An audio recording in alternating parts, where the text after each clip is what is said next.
What up, everybody? Big D coming back at you with another great interview tonight, and I'm happy to have my guest making a return visit to the show.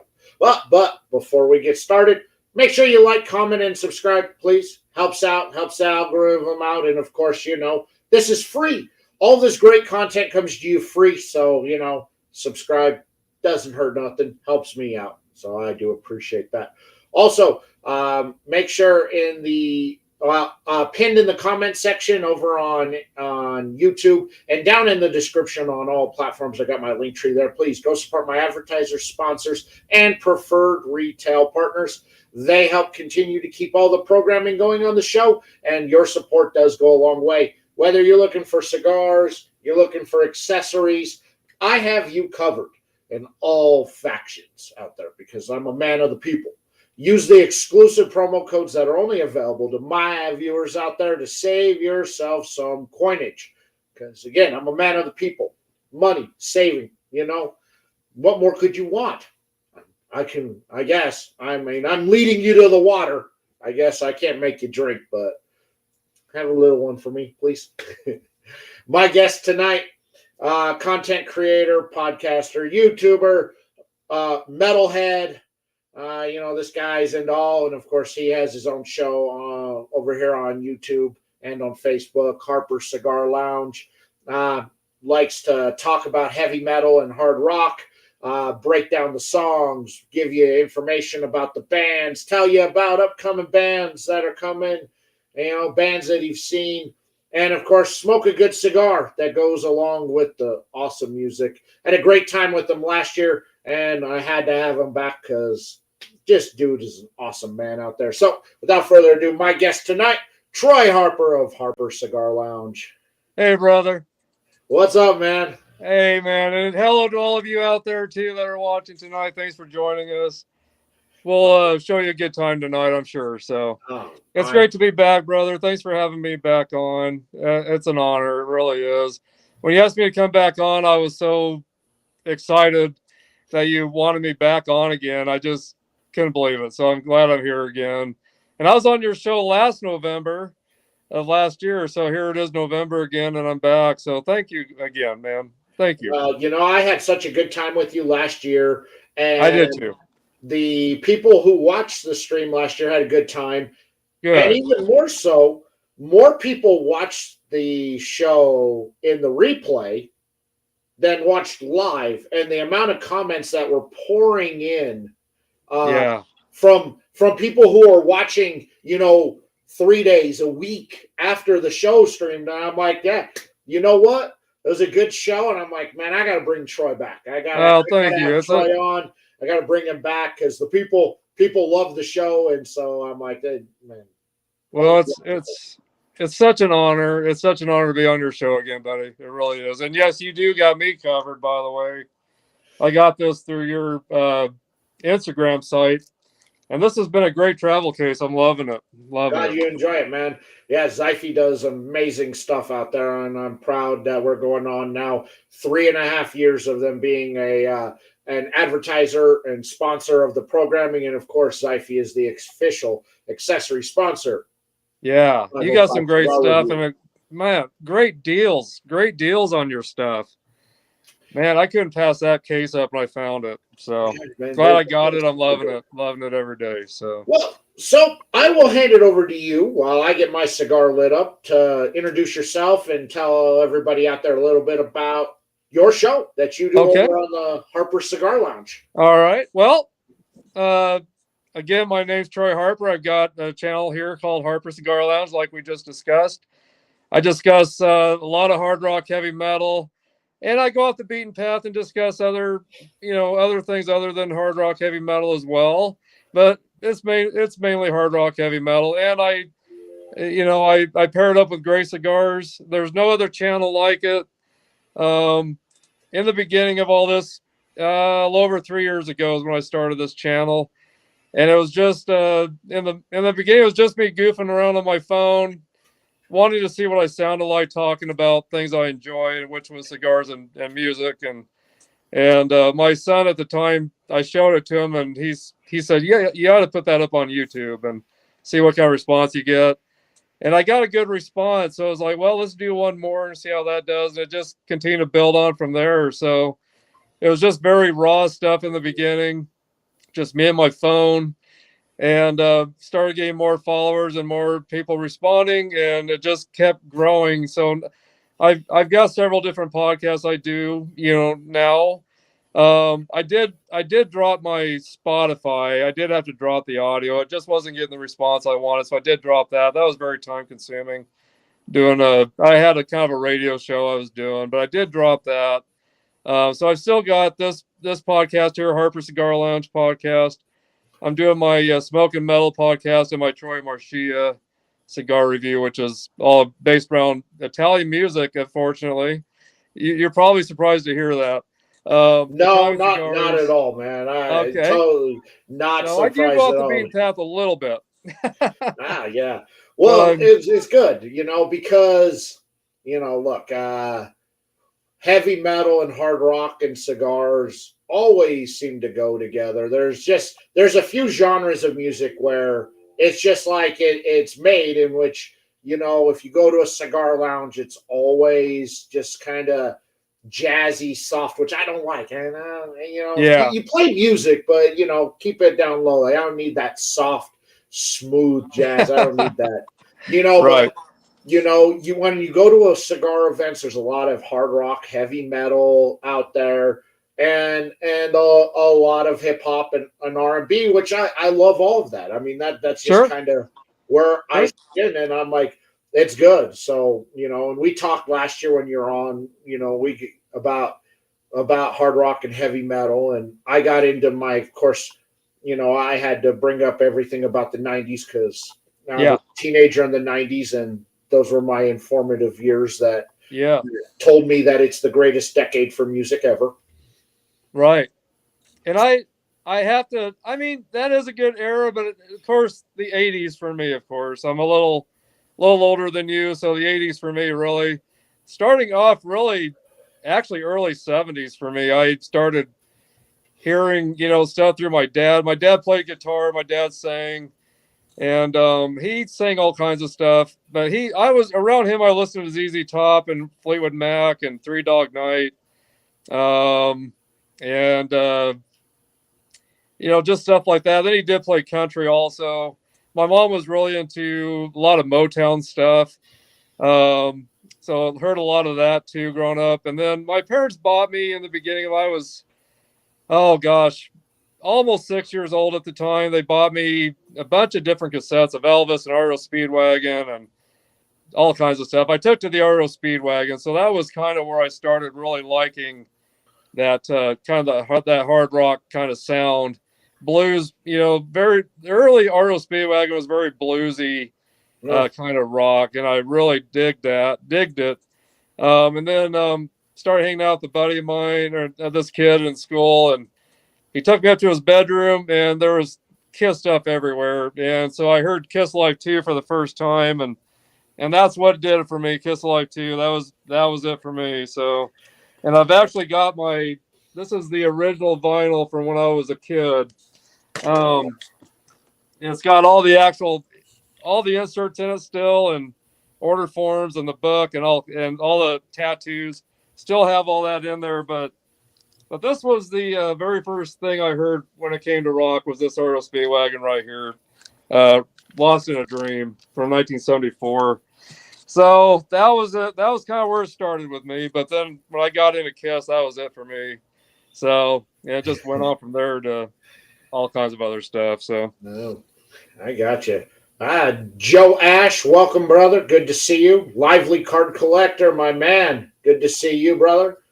Good to see you guys popping on in. Yeah, you know, I, for me as a youngin, I didn't quite understand a lot of that because I was too young in the '80s to kind of get it. Now I have appreciation for a lot of the rock from the '80s, but for me, it was those formative years of the '90s that sure, a lot of got great stuff me. there in the '90s. So going in, but I just remember I remember being in my boy a young teenager in the 90s, and my friend played ACDC, Yeah. and just the voice, I was blown away, and I'm like, wow, this is awesome. It's like he's like, oh, you think that's cool, and then he put on, and then we jammed out to Metallica, and I'm like, wow, I feel like I've never heard anything like this before. Right. Right. And it completely changed kind of my life. And I remember in 1993, my parents bought me a boombox that had a CD player on it. Oh, wow. And those were expensive back in those times, Yeah. you know? Yeah. And so they bought me that, and I saved up my money, and I saved up $42, and I bought two CDs. And Wow. I bought NWA straight out of Compton, and Oh, yeah. Aerosmith Permanent Vacation Nice. Nice. were the very first two CDs that I purchased. Wow. Well, after hearing Kiss Alive 2 for the first time through this friend of mine, um, I asked my parents if they would buy that for me, and they said absolutely not. They were not into that kind of stuff at all. They didn't want me listening to that kind of music at all. But I don't know, for some reason, I ended up for a whole year saved my money to buy that album, and went to Pomida at the time. This was in 1978, a year later after that album came out. So I saved up for a whole year. I was $5 short, and we went to Pomida, and they had one copy of that Kiss Alive 2 still there. And I asked my mom, I was like, would you please give me that last $5 so I can get this album before someone else gets it? And you know what? She did. I couldn't believe it. So I saved up a whole year, saved everything. All my dimes and nickels, saved everything. But it changed my life completely. That album changed my life completely. And it still affects me to this day every time I listen to it. And that's really what my channel is about. It's about memories over great cigars, and of course, a lot of the people I hang out with or have hung out all my life, that's what we've always done is enjoy sitting around listening to music with a good drink, or something. And I used to smoke Swisher Sweets. That was like that. We thought that was living the high life back at one time. Was Swisher? If you had a Swisher Sweet in a drink, you were living the high life. And then I discovered the real thing, later. So I've been into the real cigars, premium cigars, going on 4.5 years now. And that's changed my life too dramatically. I mean, the whole cigar world uh, has changed my life too. But no one else was doing it. On YouTube, I didn't see anybody with a music and cigar channel mixed together. And I thought, here's my chance to have something different, for people out there that are into cigars and maybe into the same kind of music or just into music generally. Sure. That they can combine the two and reminisce over great memories or whatever the case. So that's really that's why this channel came about. Just memories and cigars go together hand in hand. Sure. And metalheads and the cigar world, we're all kind of outcasts, even in the cigar world. I mean, to a lot of people, they just don't understand it. So I thought, why not put both outcasts together, and create something great. So speaking of cigars, what are you puffing on tonight? oh boy, I am. This is originally called the Duetto by the boutiquecigar.com. And this cigar is terrific. It's a barber pull, of course, with a Candela Maduro wrapper. And it's a binder fillers Nicaraguan. And again, yeah, Maduro Candela wrapper. And this is a 6x60 Gordo, but we had it rebanded in honor of my wife and my marriage. So it says Troy Marcia, which is Italian for Troy and Marcy. My wife's first name is Marcy. And then it says 091422 limited on the bottom. So that's our wedding date. So that's we had that. I had that made up through the Boutique Cigar. So that band, and I told Ira Lee on the Boutique Cigar that I wanted the Italian colors and even put an Italian heart on the sides with the Italian flag colors. But I really wanted the Italian colors to represent my my family also. But this turned out really nice. I thought that band. So anyway, so that's what I'm smoking tonight. Originally called the Duetto, but tonight's called the Troy Marcia. Limited. I just had the Duetto the other night. Yeah, I thought you had one of those. What did you think of it? I just smoked it the other night. I enjoyed it. It was very good. I have so much stuff to try and get through and smoke that I don't have enough time. There's not enough time in the day to smoke everything and get all that planned out. So yeah, I know. But I'm going tonight with GTO. This is the 10th anniversary. Very nice. Fantastic. Cheers to you, brother. I am a cheers big to all fan of Dr. Oscar. He makes fantastic cigars. He has a stick that's barrel aged. It is probably the best barrel aged cigar I have ever smoked in my life. Wow. It is so, man, I smoked that and I go, how come nobody gives Dr. Oscar any love? How come nobody gives him any love, man? This dude just makes bangers consistently. So I'm I'm a big fan of his out there. I am too. I've had a lot of great cigars by him, and yeah, they've all been great. So, but anyway, I know you've been smoking the Boutique Cigar, or cigars from the Boutique Cigar, and I know you've had some good experience with them all so far. So they've been awesome, and Ira has been an awesome dude out there. Yeah. And I appreciate Ira, and he I had him on, and him and I kind of really hit it off. And then I had a guest cancel on me last second, and he's like, "Bro, I'm free, dude. Let's come on." And he's like, I got a friend I can bring on too. And so it was awesome. He really bailed me out last second by him coming on, and then bringing on his friend who works for West Tampa. Yeah. So that was a good show too. So it was good. Not too bad for a show that got thrown together in less than 24 hours. Yeah, no, it was great. But I became I was asked by Ira if I would want to come on and be a brand ambassador for TBC, and of course I couldn't turn him down. After getting to know him, I couldn't turn him down. And he's just been a great guy to get to know. We've gotten really close, and he's a class act, I tell you. Him and his wife both are just great people, and they do so much for us ambassadors and everybody around him. Ira's a solid dude, man. He is.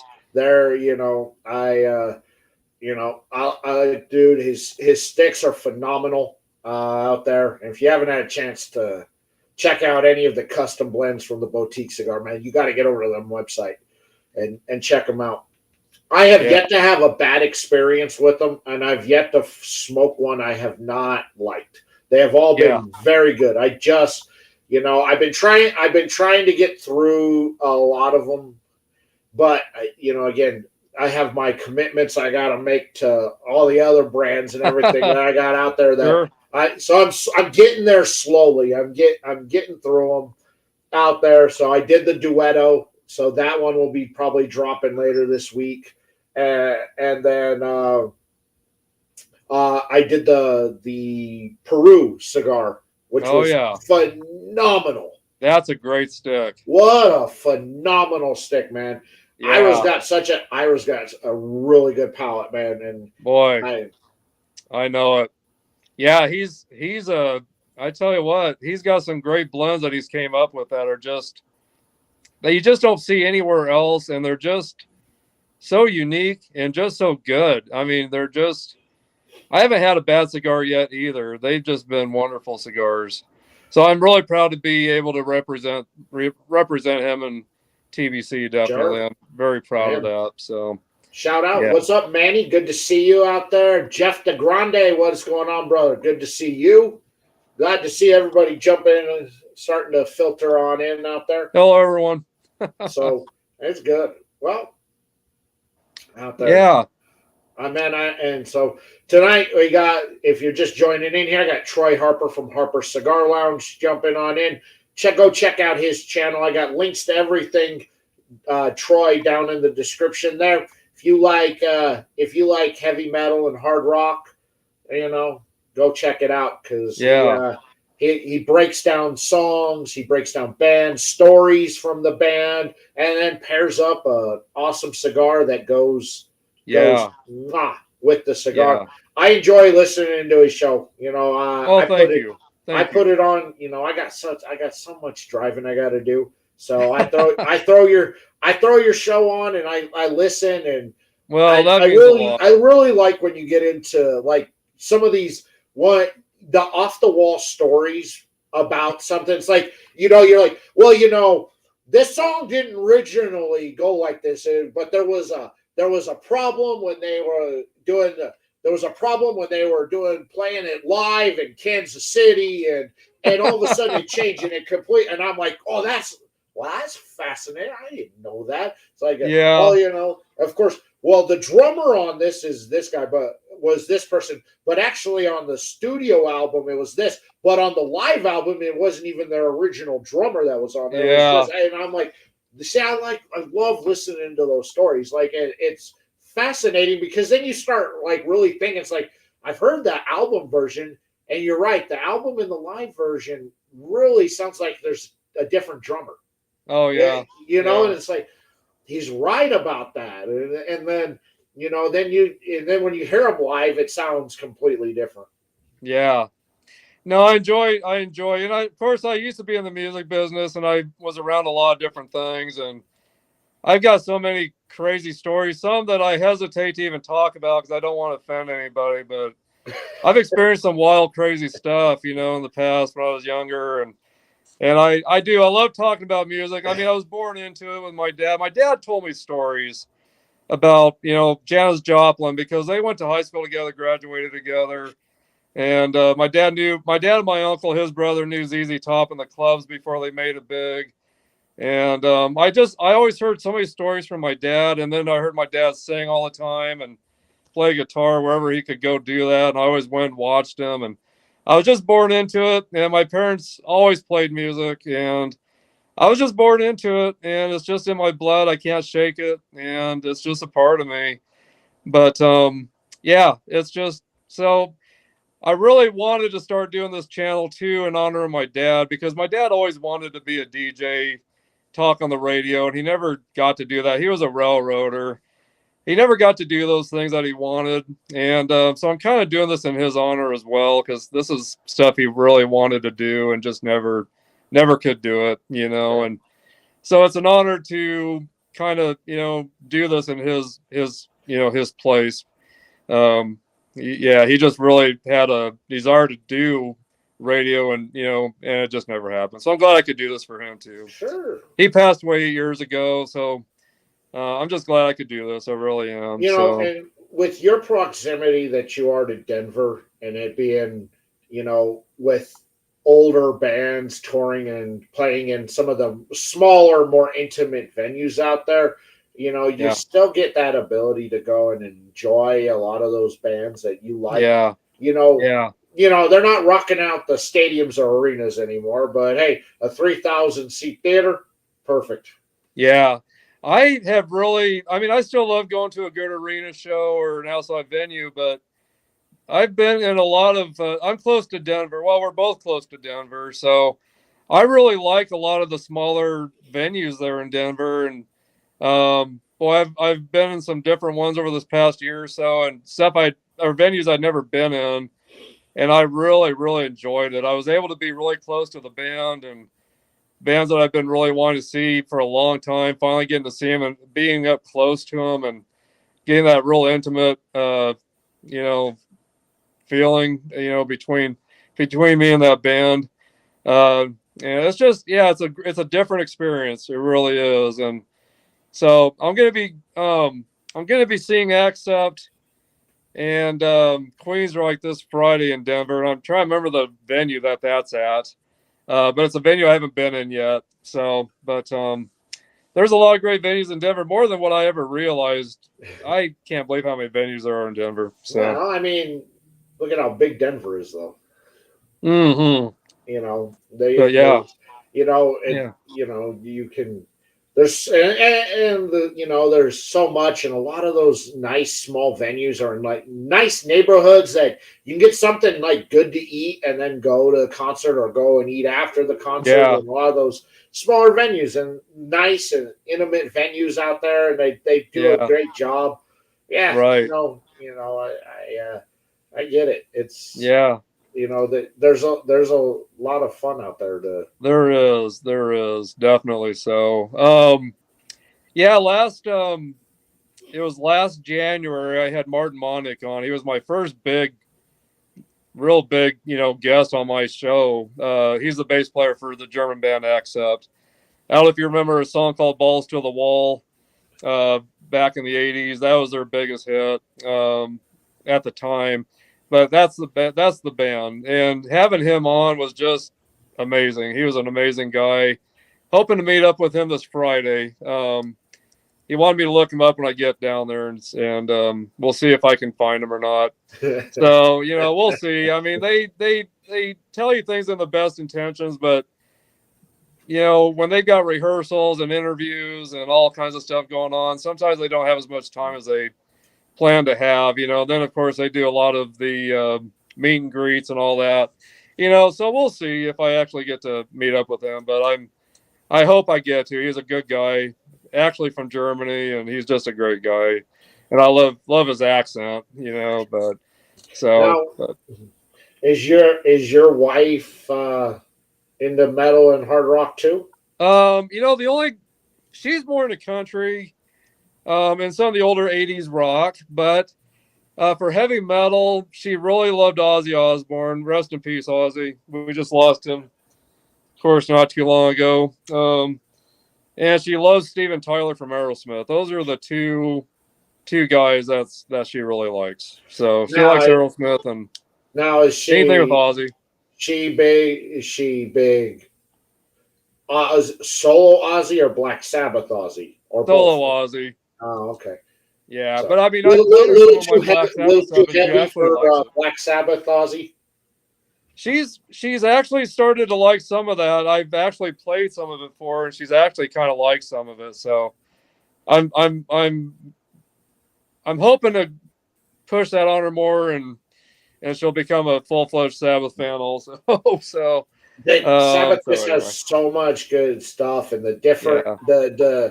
the different Sabbath eras have something completely great about Oh each yeah, of the eras out there. You know, yeah, absolutely. especially when Ronnie James took over. It just it was one of those out there where I don't think he's going to work. But he Yeah, worked. He worked. He was. I don't know. He was so good. All those eras just have something just great they about them. really do. But my favorite eras definitely is with Dio. You know, Dio, and Ronnie James Dio and Ozzy. Those are my favorite eras with Sabbath. Definitely. I mean, after that, they went through so many different singers and so many different musicians. It was almost just like the Tony Iommi solo band. You know, it was just kind of seemed that way to me. So I had a hard time. There's a lot of good stuff. Don't get me wrong. There's a lot of good Sabbath tunes out there with other artists that joined them later. But after Dio, I had a hard time imagining Sabbath without Dio or Ozzy. You know, I had a hard enough time with Ozzy not being in it anymore. But when Dio came along, and that blew all of our minds, Dio's voice. And then of course I went back and discovered he was in Rainbow and a band called Elf before that, which isn't really talked about very much. It wasn't a real successful band, but he's just amazing. And man, it's hard. It's hard to see him gone too. Ozzy and Dio, and now we just lost Ace Frehley. So Yeah, I feel uh, like I just I feel like all my childhood is. Oh my god! I told her I was still recording. All right, everybody, hold on a second while we let the very loud noise.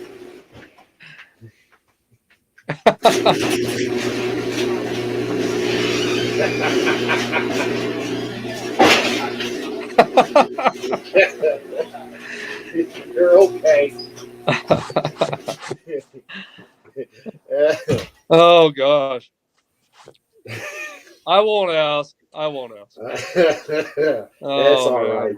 I'm really enjoying being on here with you, brother, and I'm glad to see people are tuning in and hanging out with us a little bit I tonight. you know, yeah. So as I was saying, now as I'm getting older, everybody my my childhood just feels like it's been dying off of all the bands that I I liked and know it. listened to, and everybody, all the playing on there. We lost Ace and Ozzy, and I'm like, oh my goodness. I'm trying to remember the bass player for Limp Bizkit that just passed away Yes, too. he just passed, and there's a surprising on me that the last 2 years there's been this massive resurgence with Limp Bizkit coming up, and it's Yeah, been these younger kids yeah, finding them online, and I'm like, and they're like, wow, where have these guys gone? I'm like, when I was in high school, those guys were, I mean, they blew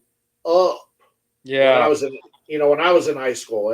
yeah, It was different, and they weren't like Corn, yeah. but Right.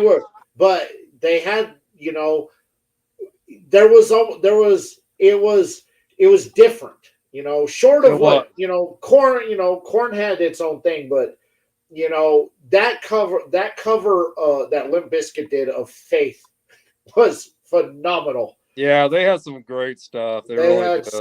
so many good things out there, and the way that they just kind of like did their own thing out there. Yeah, I was huge. I was big into Limp Bizkit when I was in high school because they were, I don't know, just something about them was different. But I got into a lot of those new metal bands in high school because The that's fir- what really when it yeah. exploded. The first one for me was POD. I That was was the first. That was the first group I got into. That was that new metal, and I thought they were phenomenal. I still love them, but then I started discovering Limp Bizkit and Korn, and was like, yeah, this you is the know new metal, pretty much, System of and then Down, Slipknot also, and Slipknot, yeah, there's so Slipknot, much great stuff out there. yeah, they're yeah, you know, I was down. I was down with all of them. They were, Yeah, it was just like that was just like my high school playlist. Slipknot, System Down, yeah, Korn, yeah. So Limp many good Bizkit. ones. Man, there's a lot of good stuff out there. Yeah, but all these 90s was young a good kids are era. just. Don't get me wrong. I'm It was I'm a great happy era. though. I'm Yeah, happy that these young kids are finding all of that, and then it just kind of leads them down that rabbit hole yeah, into those early '90s heavy metal from yeah, the early '90s into the hair metal bands of the '80s. yeah. And it sends you down that path where you want to continue checking everybody out Right, that you can. right. No, and of course, I don't want anybody on my channel that's underage or anything like that, but I really do hope, that there's some younger generation out there listening to some of my stuff, and because I really get into, a lot of the older bands and stuff, and I hope, of course, that they'll appreciate, some of that, because if it wasn't for some of these older bands, probably the bands they maybe got into later probably wouldn't be around, I mean, but I love So going to concerts, and I love seeing younger, kids there, or young adults, whatever you want to call them, that are in their 20s, maybe 17, 18, up through their 20s, listening to these old bands like Judas Priest and, different bands like that. And I always like to ask them how they got into, these bands at their age. And they said, well, we just started listening to my dad's records, that he had around, and realized that this was pretty good stuff, and we just started getting hooked on it. I had a couple of kids that said they were into New Kids on the Block and all this kind of stuff, and they started from going through their dad's records and found out that that's really what they were missing was the hard rock heavy metal stuff, and they converted over. So I love hearing stories like that. So I saw Judas Priest a few years ago when they were in Denver. Yeah, you might have been at the same show I was at. It probably was. And there were two kids who were probably 13 or 14 that were there. And I was like, how do you know about Judas Priest? And he pointed over and go, Grandpa. Yeah. Yeah. He's like, Grandpa plays all of these songs from the 80s that are just like blow your eardrums out. It's awesome. Yeah. I was like, yeah, Grandpa's a cool guy. He knows. Yeah. Gosh, and if they, I don't know if they have or not, but they even go down, if they go deeper and listen to the early 70s Judas Priest, there's some great stuff there too that a lot of people really pay attention to. I don't know. But there's just so much great older Judas Priest stuff from the 70s even. And of course, AC/DC, Van Halen, you can't forget about those guys. That started out in the 70s. We did the Van Halen last time you were on. I asked if you were Van Halen or Van Hagar. I like both. There's a lot of stuff from. I've always been a big Sammy Hagar fan. So when he joined Van Halen, I wasn't too upset, But I did miss David Lee Roth, of course. But no, they put out some great stuff with Sammy Hagar. It was a whole different sound for Van Halen, though. It wasn't the way they sounded with lost my train of thought. The first singer. How can I forget David Lee Roth? It was a whole different sound with David Lee Roth than it was with Sammy Hagar. It was a whole different ball game. But I like both. I got to give the edge to Van Halen. With David Lee Roth, I got to give the edge to him. But there's some good stuff with Sammy Hagar. There really was. So good stuff with him. So yeah. But and then the band, I think for me, young out there, I was big into Guns N' Roses. Oh man, me too. And even now, going back and re-listening to Appetite for Destruction, it is still, I think, for me personally, a top 5 album all time. Absolutely, it's just every song on that album is just. It's perfect. Yeah. The hard rock and metal at that time, it wasn't even really hard rock metal anymore. It was so many ballads, and it was becoming more softer rock, if you ask me. A lot of stuff that was towards the end of the 80s. I mean, so many ballads, which I love ballads and all, but it was just getting really watered down. And when Guns N' Roses came along and brought out Appetite, it just kicked everyone's ass. It was. I rushed out and bought that. I heard when it was going to come out, and I was waiting at the doors. I can't remember what store it was at the time, but I was waiting at the door for them to open that door up so I could get in there and get the first copy of it. And boy, I must have played that cassette in my car for weeks on end, just cranking it up. It was refreshing. It was a very refreshing metal album that it was so grungy and raw. It was something that we really needed for now. Did you get into any of the grunge bands of the early 90s out there? I like Pearl Jam. Yeah, that was the band I really got into the most, was Pearl Jam. Okay. Yeah. Not so much Nirvana, because I don't know. Nirvana was okay, but it was really Pearl Jam that I really, really got into a lot. And of course, Soundgarden. Soundgarden was another great one that came out that I really loved. So you can almost take any any singer from any of the grunge bands and put them on any other grunge band, and it all sounds exactly the same. It really does. It really does. It's just, But it that's does. the way it was in the '80s with all the hard rock bands. They all started sounding so much like each other. It got very watered down. Very watered Yeah, down. I sometimes as I'm listening and I go and I'm like, wait, was this someone's? Was this? Yeah, Yeah. I could see it was the ones who had the unique voices out there that Yeah. Right. those were the bands that stood out and still stand a test of time out there. And we got Yeah. Couch here who says he's been an Iron Maiden fan since 1980. Yeah. I've got a funny story, kind of a funny. I mean, yeah, I became an Iron Maiden fan in 1980 also. It's funny that he became a fan at the same time. Maybe we're the same age, I don't know, but um when this friend of mine, his name is Ross, um when he got me into Kiss, we actually made a blood pact with each other that we would not listen to any other band. We were part of the Kiss Army. That was our band. We were going to stick up for Kiss. We weren't going to listen to anybody else. And in 1980, um, he kind of broke away from listening to Kiss and started listening to Iron Maiden. Then I started listening to him. But he's had a lot of bad luck in his life. I'll just say that. And I'm not going to say it's because he broke the oath first between us, or that pact. But he had a lot of. He's still and we stopped having any touch with each other. He's been in trouble so much throughout his life. But I joke about well, he broke that pact with us, so that's where problems started in his life.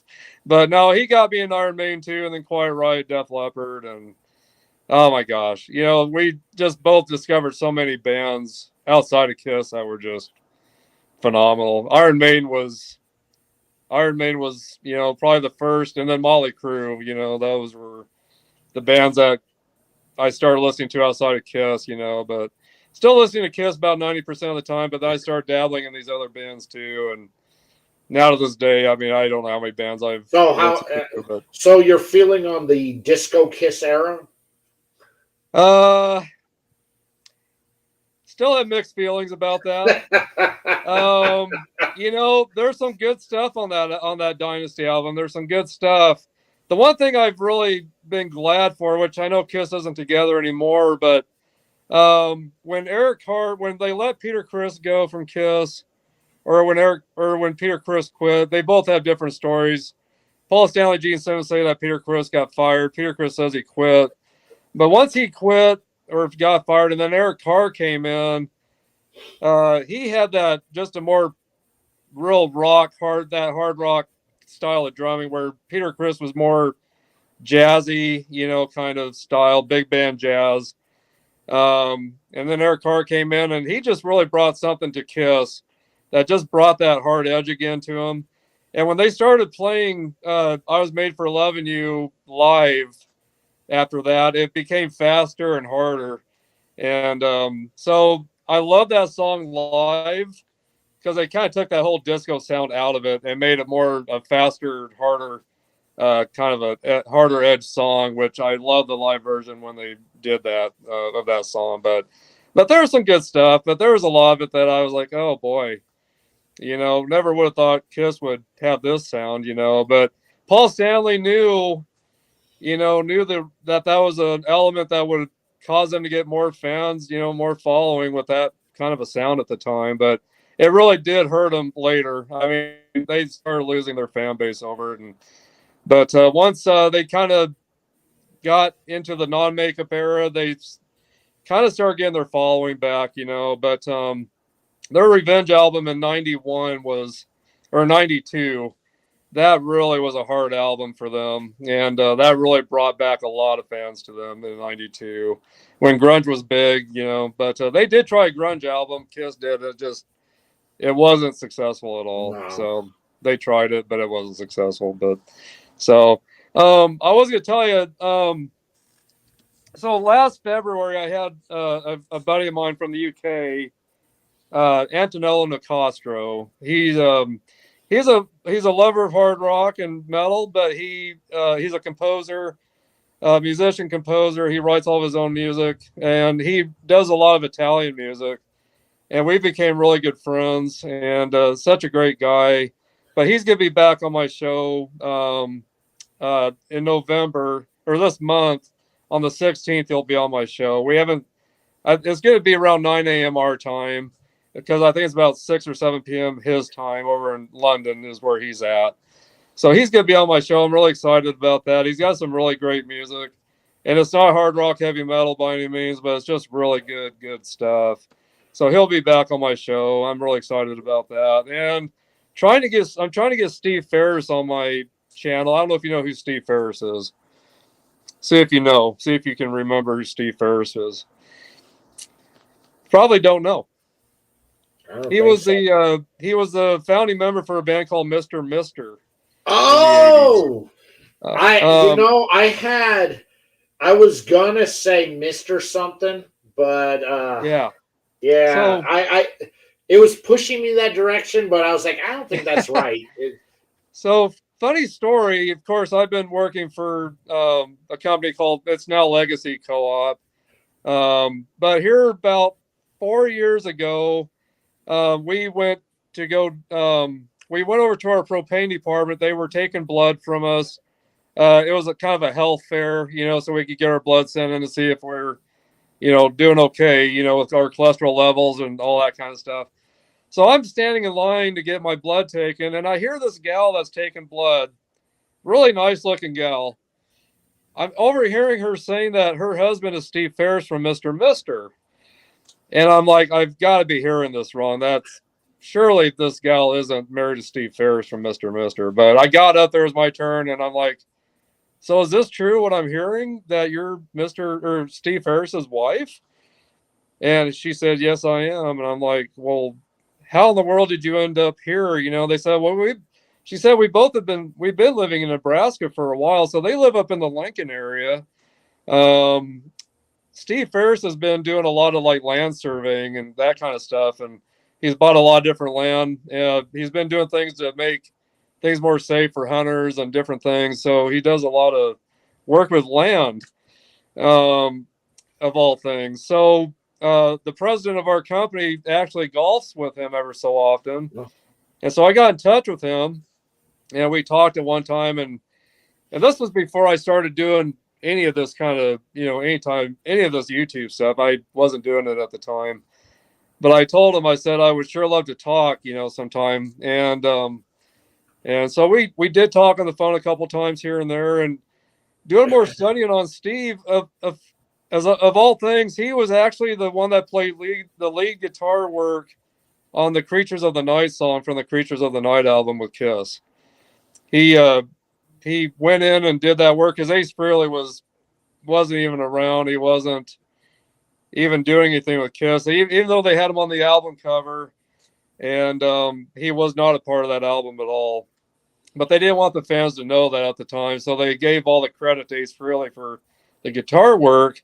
But it was really Steve Ferris that did the guitar work on, and they had different musicians for that album, but Steve Ferris did the lead guitar work for the Creatures of the Night song. And they loved it so much they kept it, and they actually had offered him to replace Ace, but he turned it down because, of course, he had Mr. Mister in his vision, and so he turned it down. But he was actually offered to replace Ace after playing that guitar solo for that song. So I'm trying to get him on so we can discuss that song from the Creatures of the Night album from Kiss that came out in 1982. So anyway, and then Mr. Mister started about, I think, 1984, if I remember right. So anyway, but yeah, so I'm trying to get him on. I've been emailing him and messaging him and different things, and see if I can get him to come on and talk about that. So I'm hoping to get him on. I'm hoping to get him on here pretty soon. So, but yeah, so that was something you didn't know about, did you? No, did not. Did not. Yeah. So see, that's the stuff I like. That's why I like listening to your show. You learn stuff about that, and then you would be playing that song from the Creature of the Night, followed by a Mr. Mister album, as you were going in. See, that's why I love listening to your show. You know, you Well, learn thank all about. you. Yeah, You right know, now I'm doing a big series. I just did part 3 on my Harper Cigar Lounge podcast, but I'm doing the whole history of Kiss. So I'm on part 3. I just got done with the non-makeup era. Now getting into the reunion tour when all the original members got back together and what continued on after that, so that's going to be the next one. So yeah, so that's what I've been doing. The first show of the year I did a whole discussion on the reunion tour, and I thought, well, now I need to go back and start from the beginning and discuss how that really led up to that reunion tour. So, and I've been throwing out a lot of facts and different things that people probably didn't know about, so it's been fun. But I really love getting into a lot of stories and, discussing. I like to do all kinds of stuff on this channel. Try to keep sure. it very interesting for everybody. So So what was your take of Axel Foley taking over for Brian Johnson when he had his throat Axl issue? Rose, Yeah, you know who Axel Foley is, don't you? I'm sorry, Axel Foley. Yeah, Axel Foley. Oh, Jesus Christ. Oh my God, wouldn't that go down in history? Having Axel Foley sing Yes. praises. Yes. No, I didn't care for it. I really didn't. I mean, of course, I give Axl Rose a lot of credit for jumping in and taking over like that, for Brian Johnson at the time.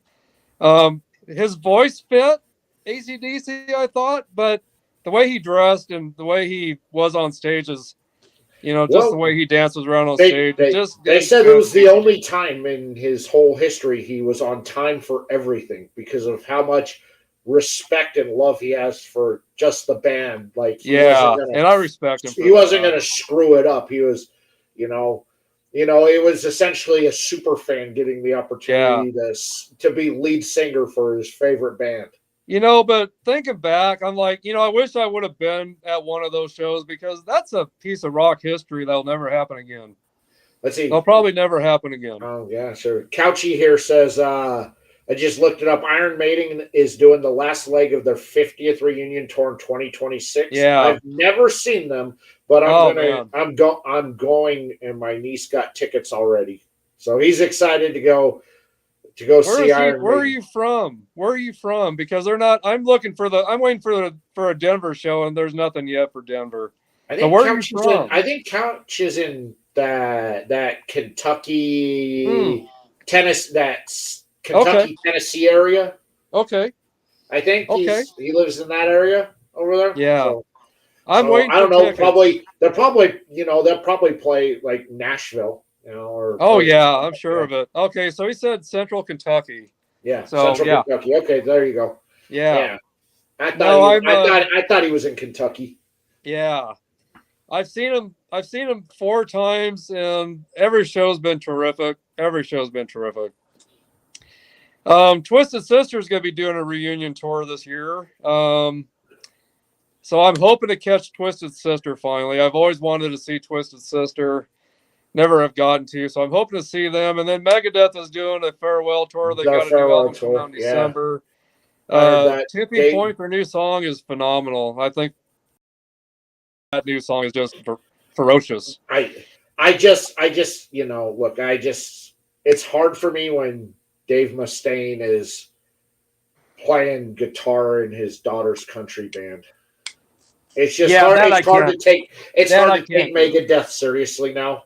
Yeah, that's yeah. I agree. Look, that's a good dad right there, helping his daughter out, getting her career started. But I mean, you're one of the legends of metal, and Oh my gosh. you're playing rhythm guitar in a country band. I Hmm. just You know, ah, and my wife loves this. Steven Tyler's actually done some country music, it and is not good.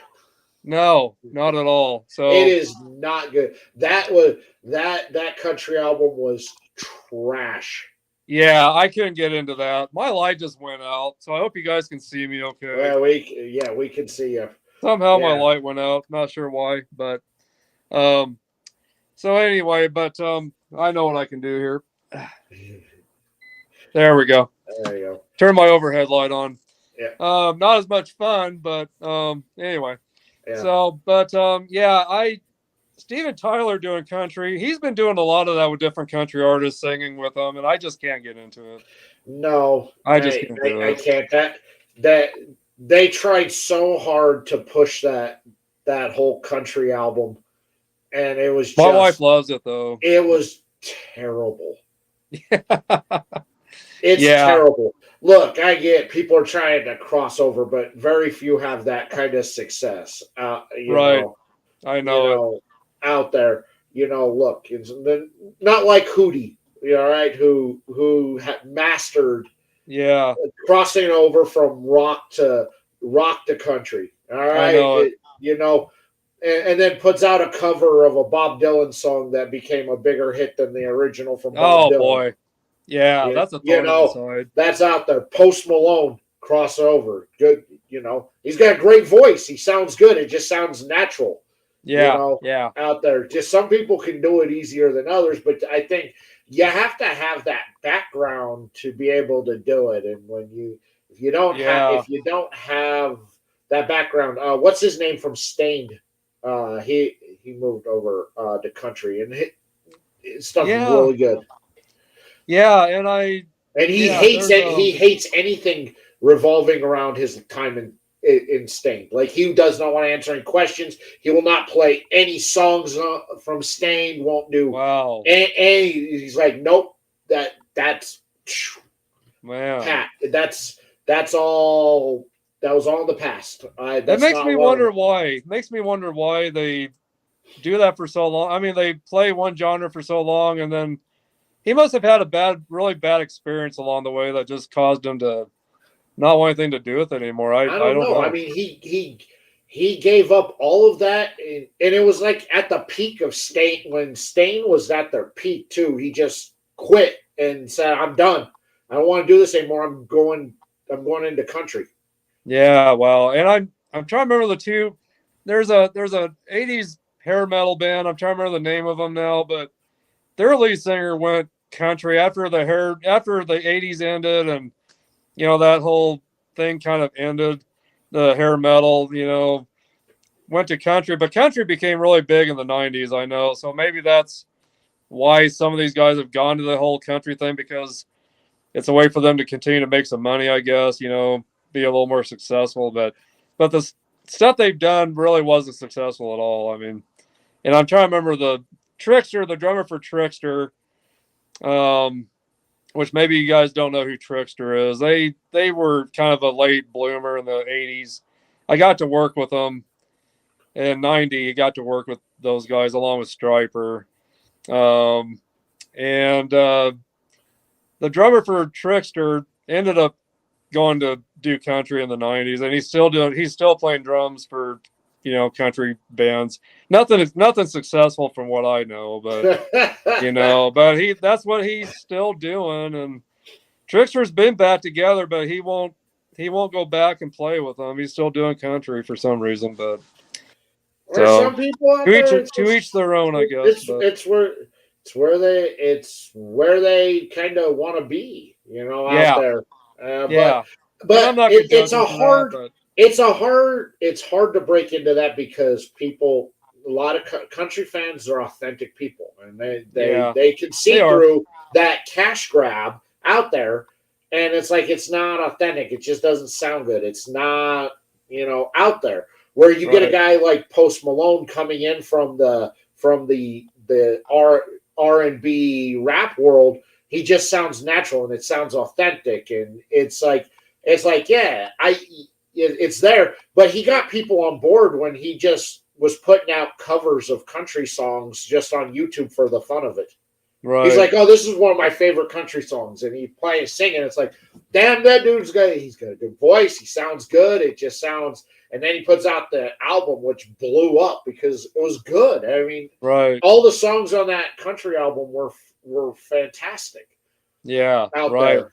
And I have no problem with anyone going, switching over to a different genre. It's the ones that keep going back and forth constantly that I drives me kind of crazy because I don't know what really, I don't know what kind of genre they really are when they continue to go back and forth so much. But yeah, so I'm hoping I was invited on to the Blow and Smoke podcast, which is out of Deadwood, South Dakota, the over at the Deadwood Tobacco Company. So I'm waiting to hear. So I'll let you know. I'll let you know. But me and my wife were down there in Deadwood.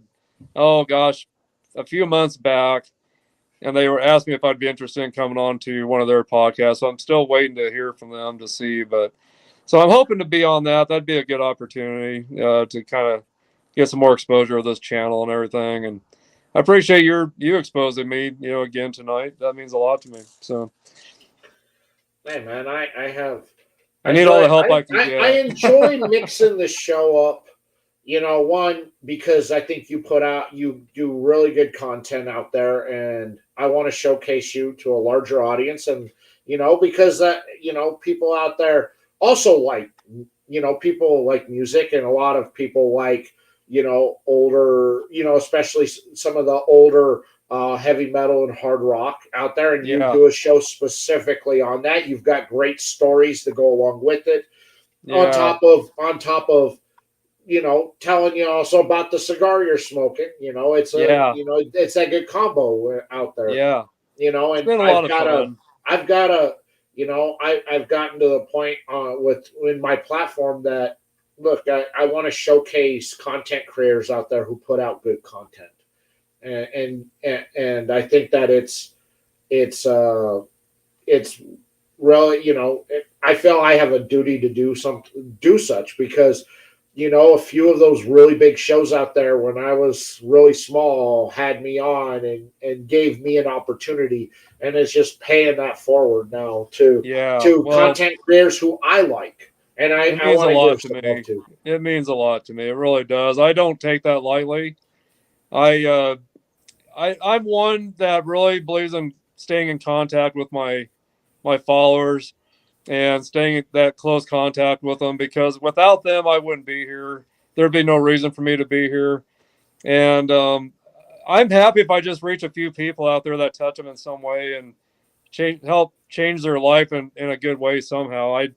If I'm only reaching a few people, which I know I'm reaching more than that, but it just that means the world to me. Just touching somebody out there in a way that no one else maybe can.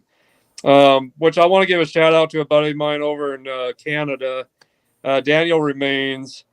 He follows everything I do. He comments on everything I do. We even FaceTimed each other for the first time last weekend, and we spent 3 hours talking to each other through Teams. And just a really good guy. And he's 35 years old. 35 years old, and he's really enjoying what I'm doing. And he had an instant connection with me. He felt, and so he follows everything I do. So it's the ones like that that really motivate me to keep doing this, because Look, it's have hard obviously helped change it's his life in hard. a good way somehow. It's hard to take anybody from Canada seriously, though, Yeah, I as suppose. the 51st state. But It's this not guy a real he's a good country guy. anyway. Yeah, I but so it's just look. he's I love all my Canadian listeners out there. Thank you, and yeah, thank you. It wouldn't be fun yeah, if we didn't get to make fun of you. oh yeah. No, and I've got followers from Japan and Germany, and it's amazing that what I'm doing is reaching someone way out in Germany of all places, or Japan. It's I just look. I mind have a blowing. fair. When I look at the analytics out there, I have a pretty big following in Germany. But Germany is also a big cigar market. It's the largest cigar market in Europe. It So is. I know it. and so they're always looking for content on that. So yeah, I do have a big German That's good. following, and for some reason Sweden. I don't know why, Wow. but Yeah. Sweden, I am big cigar out there. So Boy, I tell you what, for music, for heavy metal, Sweden is the place. I tell you what, there's so many bands coming out of Sweden that are just phenomenal. Aline They is still think one of it's them. 1985, though. What's that? They still think it's 1985. Probably, but man, they're putting out some great stuff that way. Most of the bands I've been discovering that I've really been enjoying lately have been from that area. It's just, and they want to keep that traditional heavy metal sound, so they're keeping that spirit of the old metal going, and I love that. I'm glad some of these bands are taking the torch and continuing on with it. I just wish there was more of it in the States. I wish the States had, a bigger following than what they do, but they just don't anymore.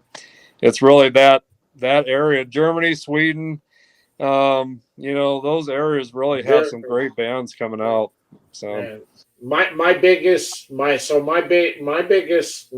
analytically wise outside of the U.S. and Canada, Germany, Sweden, South Africa, Tanzania, and Brazil wow. are my 5 big markets that I have the most viewership on. And I'm Right. just I can't explain it. I don't It's know funny you why. brought that up I because don't know why South Africa, but okay, and I have no clue Tanzania. No, yeah, no that's funny you clue. bring that up because checking out the analytics of this channel, I found out also that a lot of my followers are in Germany as well. And what you just said makes sense. It is a big cigar community in It's a big Germany. cigar community. They're big into they're into metal, but they're more into that industrial metal out They are, in yes. Germany than they are Rammstein. Rammstein out there, Rob Zombie, Power Man 5000. Those are Yeah, big. They're right. big. Power Man 5000 with their one hit. Yeah. There is some good stuff that way too, though. There is. But yeah, so I was really surprised to see that I had, most of my followers, uh, that, well, not, and I don't know if they're all following me, but watching me at least. They're watching. I don't. Yeah, again, I don't know if they're following, but I look at Yeah. that and I look But at most of all my my views, yeah. I look at all my I look at the analytics out there, and I'm just like, I honestly I don't know how to properly promote, you know, content to somebody in South Africa or Tanzania. Right. I don't know how to do Right. that. You know, Right. Brazil. I just, I'm like, well, okay, Brazil. I get it. It's kind of a cigar country out there, but not really. Germany, I get because it's a big cigar market out Yeah. there, and Right. Sweden, I don't know. You know, I would have thought England or but no, it's not. Yeah. That's like down far on that list out there. But Yeah. I Right. just I don't know. I can't explain it. I don't know how to market to content out there, but hey, the viewership's there. So thank you. Yeah. Just So keep doing thank what you you're to the doing. people in South Africa, and thank you to the people in Tanzania. I Yeah. appreciate it. I don't know. I don't know how you found me or why you all are watching, but thank you. Yeah. I appreciate it. Yeah, that's what blows me away sometimes is how people find us. We just pop up somewhere along the way and they take to us. So it's an awesome thing. I've got a guy. He comes here to Kimball every summer to do farm work from Africa, and he comes and buys a bunch of cigars from me at my grocery store, and just buys a ton of them. And because he says where he's at, he can't buy any cigars. He can't find them. So he'll buy a bunch from me and take them back with him, and It's the one of my friends, he does a tour of Africa with cigar companies out there to go. And in reality, and what I've garnered out there, Nigeria and Kenya are the 2 big cigar consumer countries okay, out there. You have countries that do tobacco out there. Of course, Cameroon, Central African Republic, Angola, and Mozambique are your big tobacco producing countries. in Right. Africa, but consumer wise, it's Nigeria and Kenya are the two big. The rest of the country, they're not real. They smoke, but they're not really interested in the cigar culture. And him Right. going with the brands out there to try to bring that culture to Africans, and they're just it's like there's not much of an interest in them out there. They just Yeah. they just want to smoke. That's it. They don't really care about anything else. So, you know, Yeah. I get it, but again, Yeah. I guess if you're going to Africa and you wanted to find a lounge and you wanted to that camaraderie out there, you're really you know, Kenya and Nigeria are going to be the only two places you're going to find that out there. Yeah. You know, And it's I've got a few followers that actually, like I said, where they're at. Well, this one guy that comes to Kimball, he obviously lives in an area where he really can't. There's really no access to cigars too much, but I've had a few people message me and say they enjoy watching my show just because where they're at, they really can't find cigars, like they want. So they kind of live their fantasy of being able to have cigars the way they want through us or through me.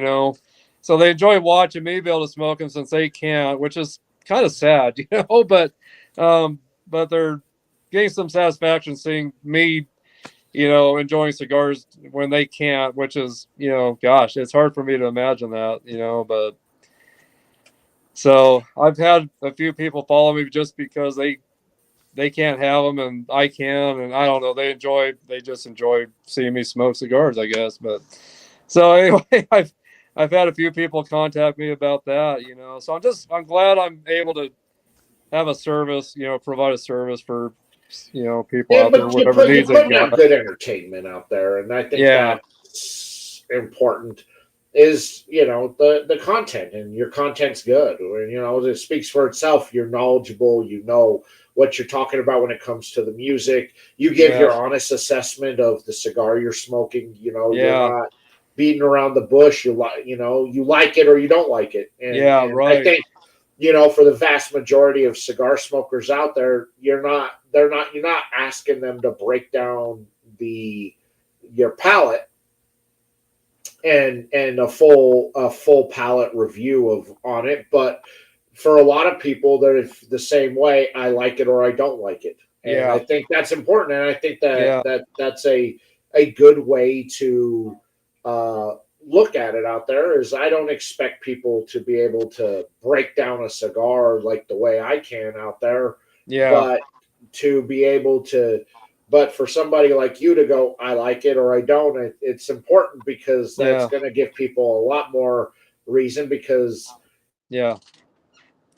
I really, and I just as much as I love to break down music and discuss, rare things about music and facts, that maybe people don't realize, but I love to do that with cigars too. I love to break down the different parts of the cigar, what it's made with and my experiences. I love to get into depth about that too, and I'm hoping that will cause, people to want to, respect the cigar community more and enjoy it and want to learn more about cigars and be a part of the cigar culture, hopefully, So some people just don't understand it.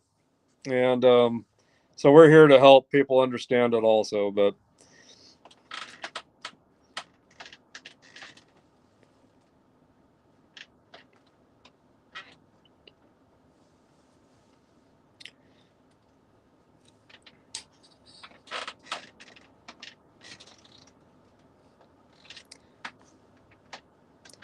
well, we've lost Daniel somehow here. Hopefully he'll be back on. Turn this into the Harper show, the Harper 505 cigar review show.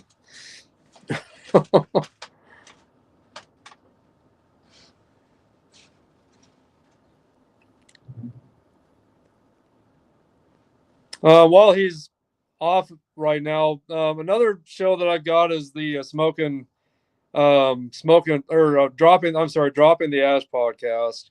And that's really geared towards a lot of beginners.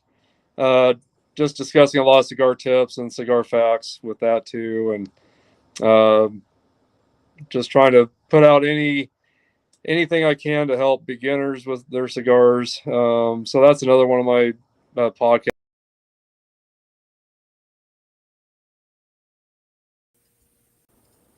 All right. Hey, we're back. All right. We're back. I don't letting don't the viewers know. know. I'm like, I don't know what happened. I was like, uh-oh. And I went and I reset the router, so we're back. Hopefully we're good. I don't know what happened to the internet there. The internet the router just kind of died. I let your viewers know about another podcast I do. It's a shorter podcast, but it's the Dropping the Ash podcast, where I discuss cigar tips and cigar facts, and just all in all different things with cigars. I try to come up with all kinds of different things to discuss with that to help beginners. They're just starting out, so I do that quite a bit. Excellent. Yeah, so I love that too, the Temu internet, sure. It's not even Temu internet there. Josh has it down there. I'm still running off of that 56K dial-up. I needed to replace the AOL disc that I got out of Tough Stuff magazine. Well, while you were gone there for a moment, I changed the show to the Harper 505 Cigar Review.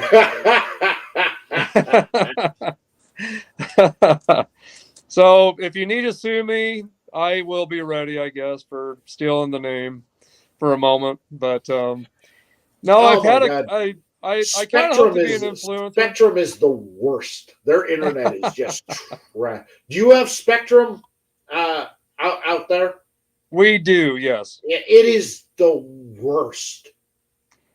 It's not real great, I'll be honest. I paid the extra money to get the top of the line internet. Like we do too. Like it is literally it is $80 more a month than just the basic internet. And I've had nothing but problems. And I complained about it. So Spectrum came out and they dug a trench in my backyard, ran a whole new fiber optic line.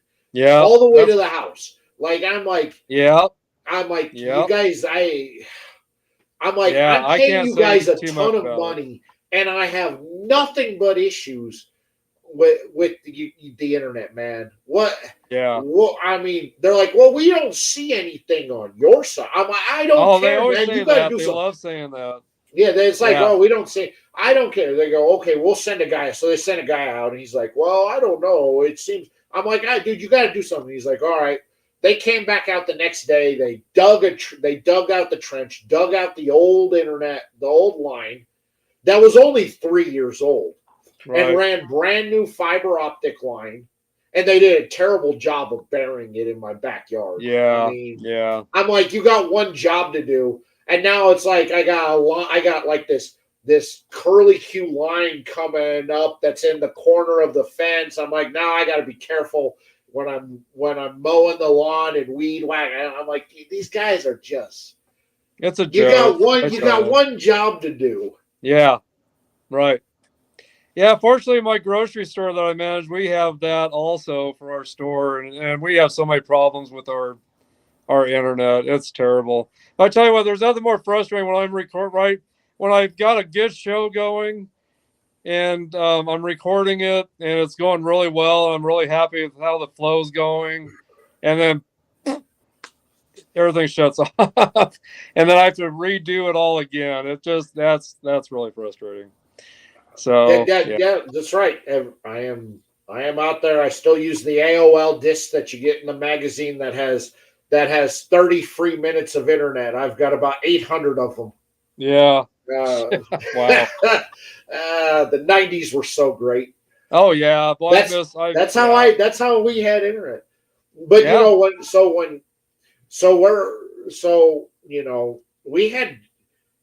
when my parents moved in New Mexico out there. That's right. I forgot to the house they were at. We didn't have DSL internet. They didn't have DSL internet until 2011. They Wow. still ran dial-up until 2011 because they didn't have any fiber optic out there where it was at. And they only got it out there because some really uber rich guy who moved in needed to have high-speed internet. And he paid a lot of money to have a fiber optic line ran all the way out to his house. So then they were able to tap into that fiber optic line to get DSL. That was the Yeah. only way, but it took till 2011. Wow. God, Yeah, that's but then again, incredible. nobody complains about the fact that everybody out there ran propane, and my dad didn't want propane, and he paid $70,000 to have a gas line ran all the way out to the house. Yeah. Wow. But then everybody tapped into it, so then my dad got paid back on it. That was one of Oh, those things where it's like, I'm going to pay for it now, but the investment's going to pay us back on that because everybody else is going to want to have gas, not right. propane. Right. How's your cigar doing, by the way? It's fantastic. Is it good? I've been talking a lot, so I've been trying to keep it going, but it keeps going out on me. I had to do a couple of relights on mine just because I think it's just because of me Yeah, talking too we're much. talking too much. It's just Yeah. not. Yeah. This has been great tonight, man. What taste notes are you getting out of your cigar, by the way? On this 10th anniversary. So it's got a very sweet, earthy Okay. sweet out there. Nice hardwood taste, an oak hardwood taste. It's not overly peppery. The retro has a little bit of a kick to it, but it's very smooth, very creamy cigar. Great. Yeah, I mean, this cigar, and you've had this, I know, but I was gonna let everybody know out there, but this cigar, it's a creamy cigar too, and it's got some natural. I mean, for me, and everyone's palates are a little different. So maybe I've got a few taste notes that might be different than yours, but I've got some nice natural tobacco sweetness on this. It's creamy, getting that leather and spice, and so a little bit of cocoa, but getting more of that natural tobacco sweetness and some nice cedar and spice. Is what I'm getting out of mine. What But the one thing that I like about that duetto out there with that Candela is that the blend on that is spot on because it my is, issue, and I talked to Ira about this too, is my yeah, issue with Candela is the blending on that, if not right, that Candela shines through as smoking a grass fire. yeah, It really does. And that duetto has a really good blend to it because you pick up this, not that natural sweetness from the Candela, but you get that nice pepper yeah. that comes through, and that sweet pepper is what Yeah, that's a good way to really explain it. makes Yeah. a Candela stand out. And then to put Yeah. that in on a barber pole with a Maduro wrapper on that, so that sweet pepper with that cocoa-ness, that cocoa coming through, hits a Yeah. little bit of coffee bean Yeah. to it, Yeah. uh, and then that nice cream. But the Yeah. seller on that duetto for me is that retro because it has a almost cinnamon buttery retro to it, which Mm. I love. Yeah. No, and this is why I chose the cigar to have my own bands on it, because it's just a terrific cigar. I had tried it before I had decided to use the cigar to, dedicate, our marriage. I wanted something to this was actually made up for our anniversary this year, and but I Does, wanted something pretty special to represent our marriage and our relationship does your together. wife And does your wife smoke as well? no, she don't, but she's so supportive of everything I do with this. That's a good She's the woman. one that really is the backbone of everything I do. She's the one that started my cigar lounge. She's the one that bought me my first premium cigars.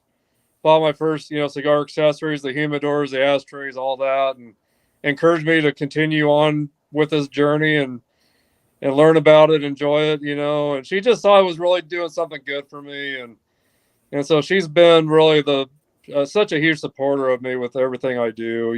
That's awesome. My podcast, everything, even being, doing the becoming an ambassador, for a brand ambassador for TBC. She was all in, for me to do that.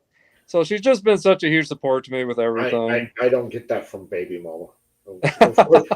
You get her opening the garage door when we're just going. When I told her, I said, when you come back, you gotta go through the gate. Don't come through the garage. Then she's like, "Oh, sorry. Oh well." Oh gosh. I don't get that support. Oh gosh. Unfortunately, I don't get that, but it's okay. Well, dang it, you need to work on her with that. No, I've been fortunate and very blessed, of course. Not gonna happen. Yeah, and meeting my wife, we actually graduated in high school. We went to high school and graduated together in high school. And she was the one I always wanted to date in high school. Never had the balls to ask her out. And she was a cheerleader, of course, me being a headbanger, and she was a cheerleader. But you weren't a jock. So we found each other 5 years ago. We found each other 5 years ago on Facebook, of all things, and we've had a great marriage. We've had a really good marriage, really good. So she's been a blessing. That's nice. You're able to get back and you're able to reconnect. Yeah, I mean, ever since we both left high school, I always wondered where she was, how she was doing, and gosh, it took me a long time to get her actually in my life, but yeah, so 5 years now we've been together, and it's been great. So you found her on Facebook, you shot your shot, and it worked out. Yeah, it does. Yeah, that's right, guys. Don't think it doesn't work out. Sometimes, sometimes you got to wait 30 years, but had to wait a long time, Well, so I dated a girl. I went to high school with almost 8 years after graduating. On that, she found me on Facebook and hit me up. But she hit me up because I used to kind of bully her, and I wasn't a nice person, because she wasn't all that pretty when I knew her. But she hit me up, and I looked. I go, do I know her?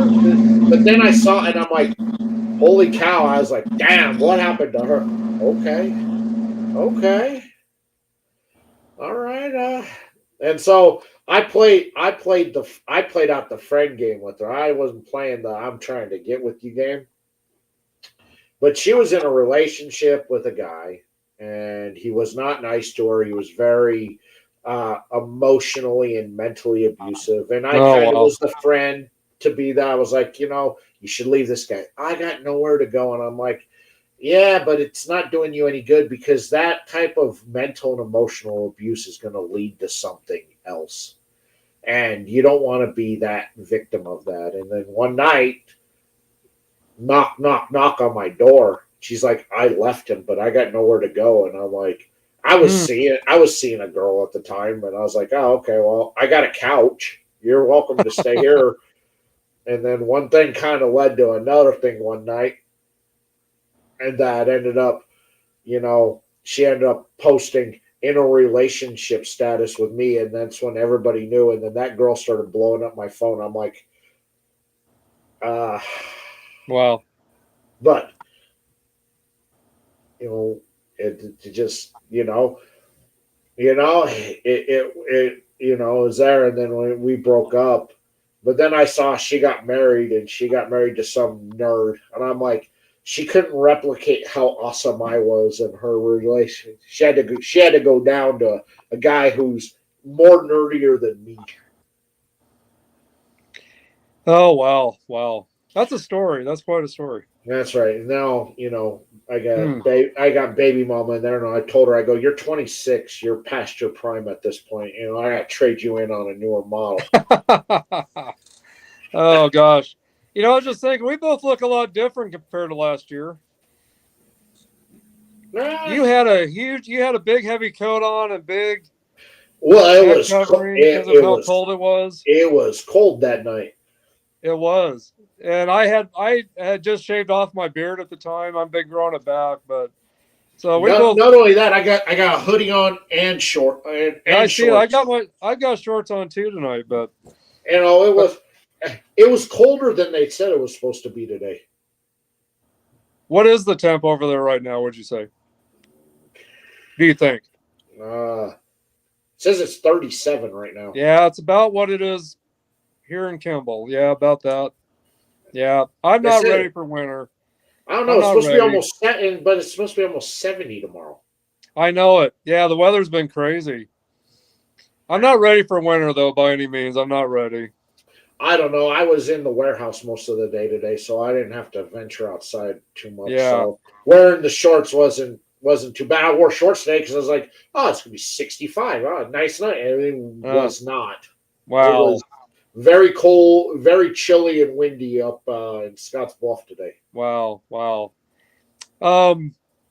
And I'll still never forget the time you came and saw me and we visited up in my office for the first time probably a couple of years back or so.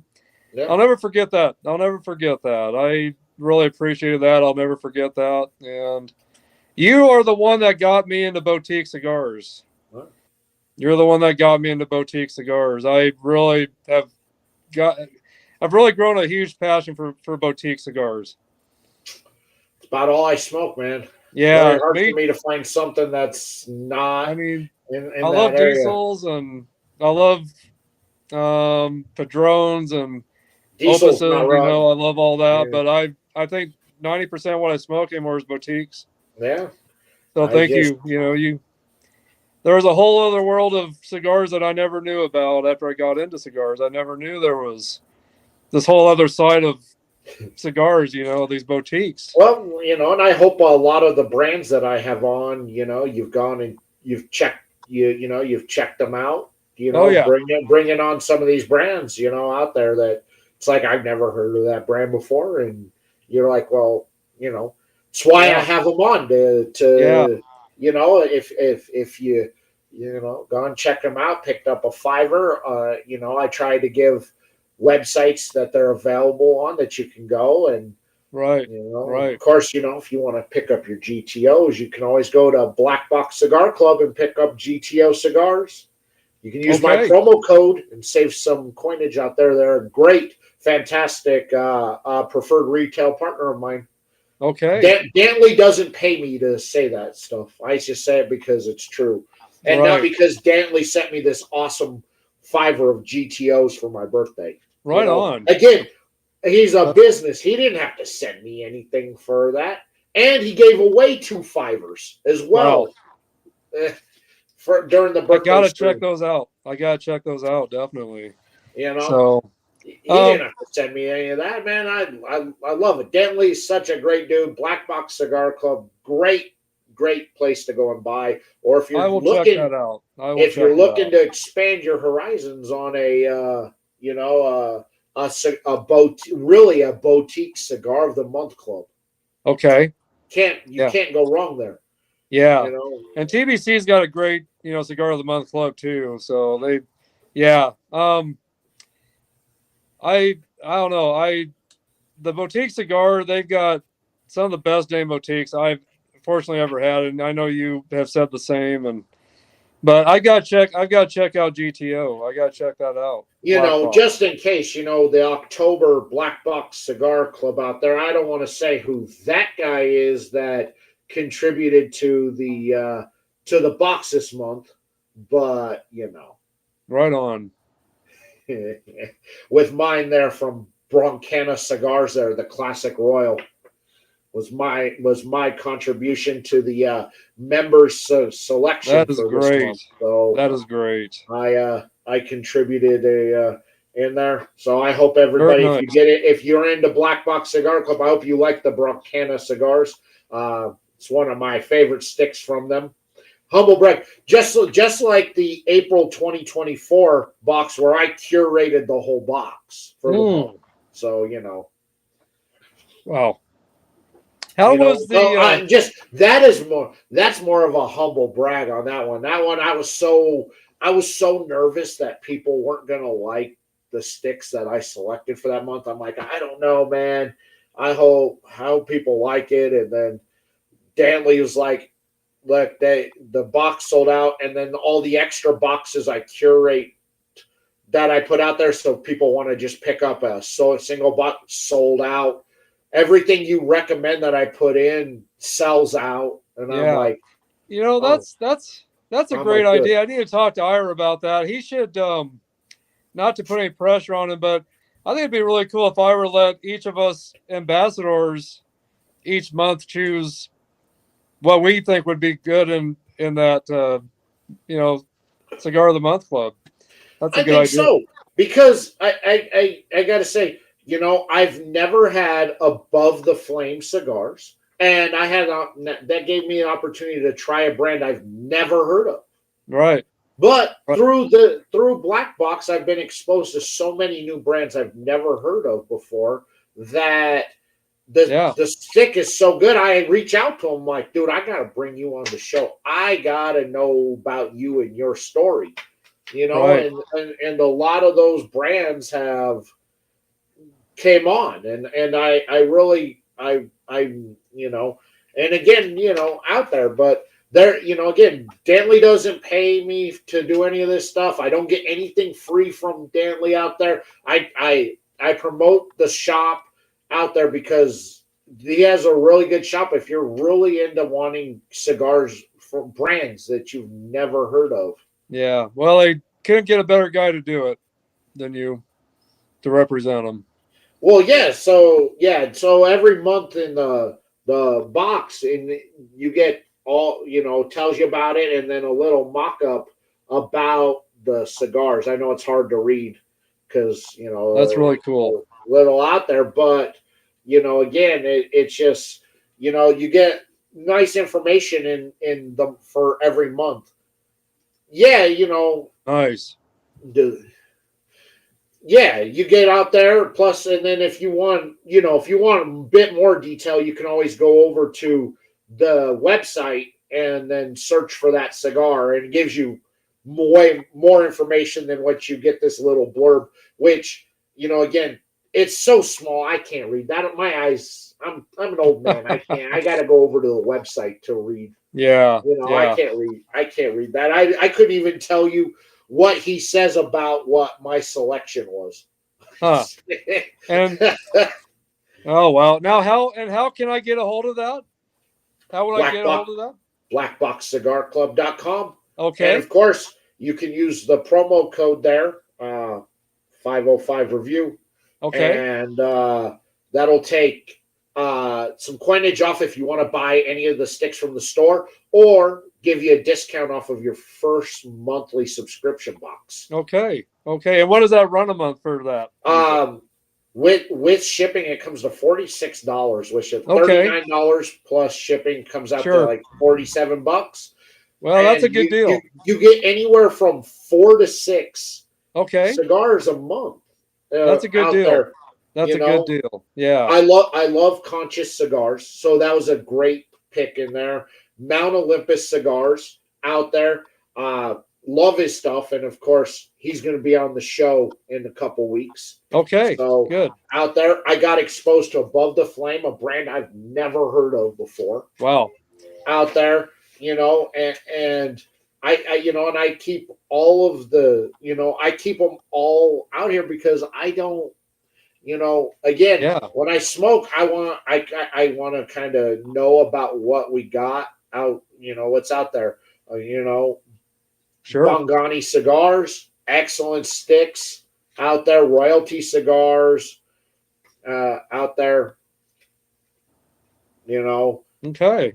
there's just a whole lot, you know, he started carrying Preneur cigars because I recommended Preneur Okay. cigars out there. So now Wow. they're available in the shop. Banff cigars, of course, you know, the Pure African, fantastic smoke. Again, brought them in because of, you know, my recommendation. He brought them into the shop out there. Very good. So Wow. Sticks and I got introduced to Sticks and Stone cigars through Hmm. there, and man, Miss Wanda does such a great job of of what she manufactures out there. LLC cigars. I got exposed to them, and then I met her last year at Dallas Smoke Fest, so I got to I was going to talk to ask you how her. that went. I wanted to ask you what your experience was like at that Dallas show. Awesome, and I can't wait to go. So if anybody's going to be at Dallas Smoke Fest, I'll be in town Wednesday. Oh, I so will. that's Wednesday. That's coming up. It's Okay. coming up Wednesday through Sunday. Okay. So I thought you had already gone. I for some reason thought that had already happened. no, goes Okay. down. It's a fantastic time. It is.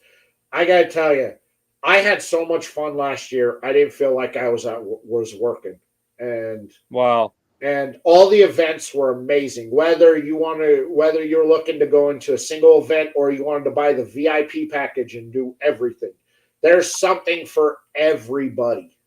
Wow.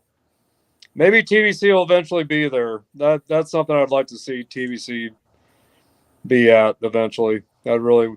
So maybe I'll end up down there sometime, and we can join up with each other. But Dallas is an amazing cigar community out there, and yeah, I'm really close with pretty much everybody in the Dallas crews you that know, are out there. So and and the that's fact where they I asked had me my to come first back for a premium second cigar. year. So Yeah, you my know, first premium cigar was in Dallas, Texas.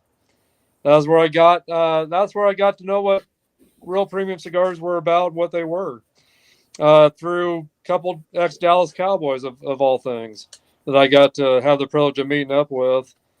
Ed Too Tall Jones and Kenny the Shark Gant. They both introduced me to the Fat Bottom Betty from Deadwood Tobacco Company, and that was my first real cigar. Was from those guys in Dallas, Texas. a So yeah, flake. it is a huge cigar community in Dallas. Definitely, I know It's that. huge out there, and of course, Blow and Smoke Cigar Lounge, which is owned and Yeah. operated by former WNBA superstar. Wow. Uh, uh, Out there, Edwina Brown. So Yeah. she has her own lounge out there, and Edwina, Wow. she's awesome. Coach Yeah. EB, she played in the WNBA. She Wow. coached Wow. at University of Texas, How and about that? Wow. and she's got a fantastic lounge out there in the Dallas area. That's excellent. So and she's been on the show a couple times. We've talked That's great. cigars and Wow. sports and.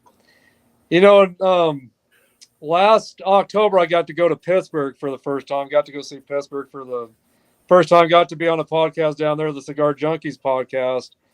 And Pittsburgh is a huge cigar community. Also, they've got so many cigar lounges, and they keep popping up down there all the time. No, But I of got to course, and really there's a experience some great couple cigars. and a great brand out of Pittsburgh out there. Veritas Cigars Yeah, is out there. yeah, They do a fantastic job, and Coleman from Sinestro Cigars is out of Pittsburgh. right, right. Yep. And the word stogie came out of Pennsylvania.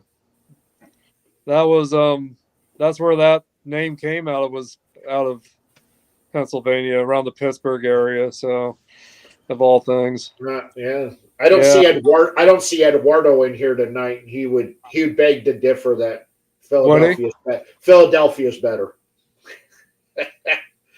I don't see Eduardo. Maybe Eduardo's hiding around somewhere. He'll pop up and he'll be, I know Philadelphia's better. oh gosh, yeah, I'm sure. So, but yeah, with getting back to my channel, I hope I really want to be an influencer, to others out there, and I hope I do something that will cause someone to maybe want to start their own, Oh God, no! podcast or I show or hate channel. I understand that I have influence out there. I More than hate you that word probably want influencer. I hate that word. I'm like I don't want it. I don't know. to. You don't want that. I hate that. But I get asked by people all the time, and I tell them, I go, "Can you be consistent?" Yeah. Because that's I go, you're not a hot girl. If you're a hot girl, you can be as inconsistent as you want and gain followers being Sure. inconsistent. I go, you're a Right. guy.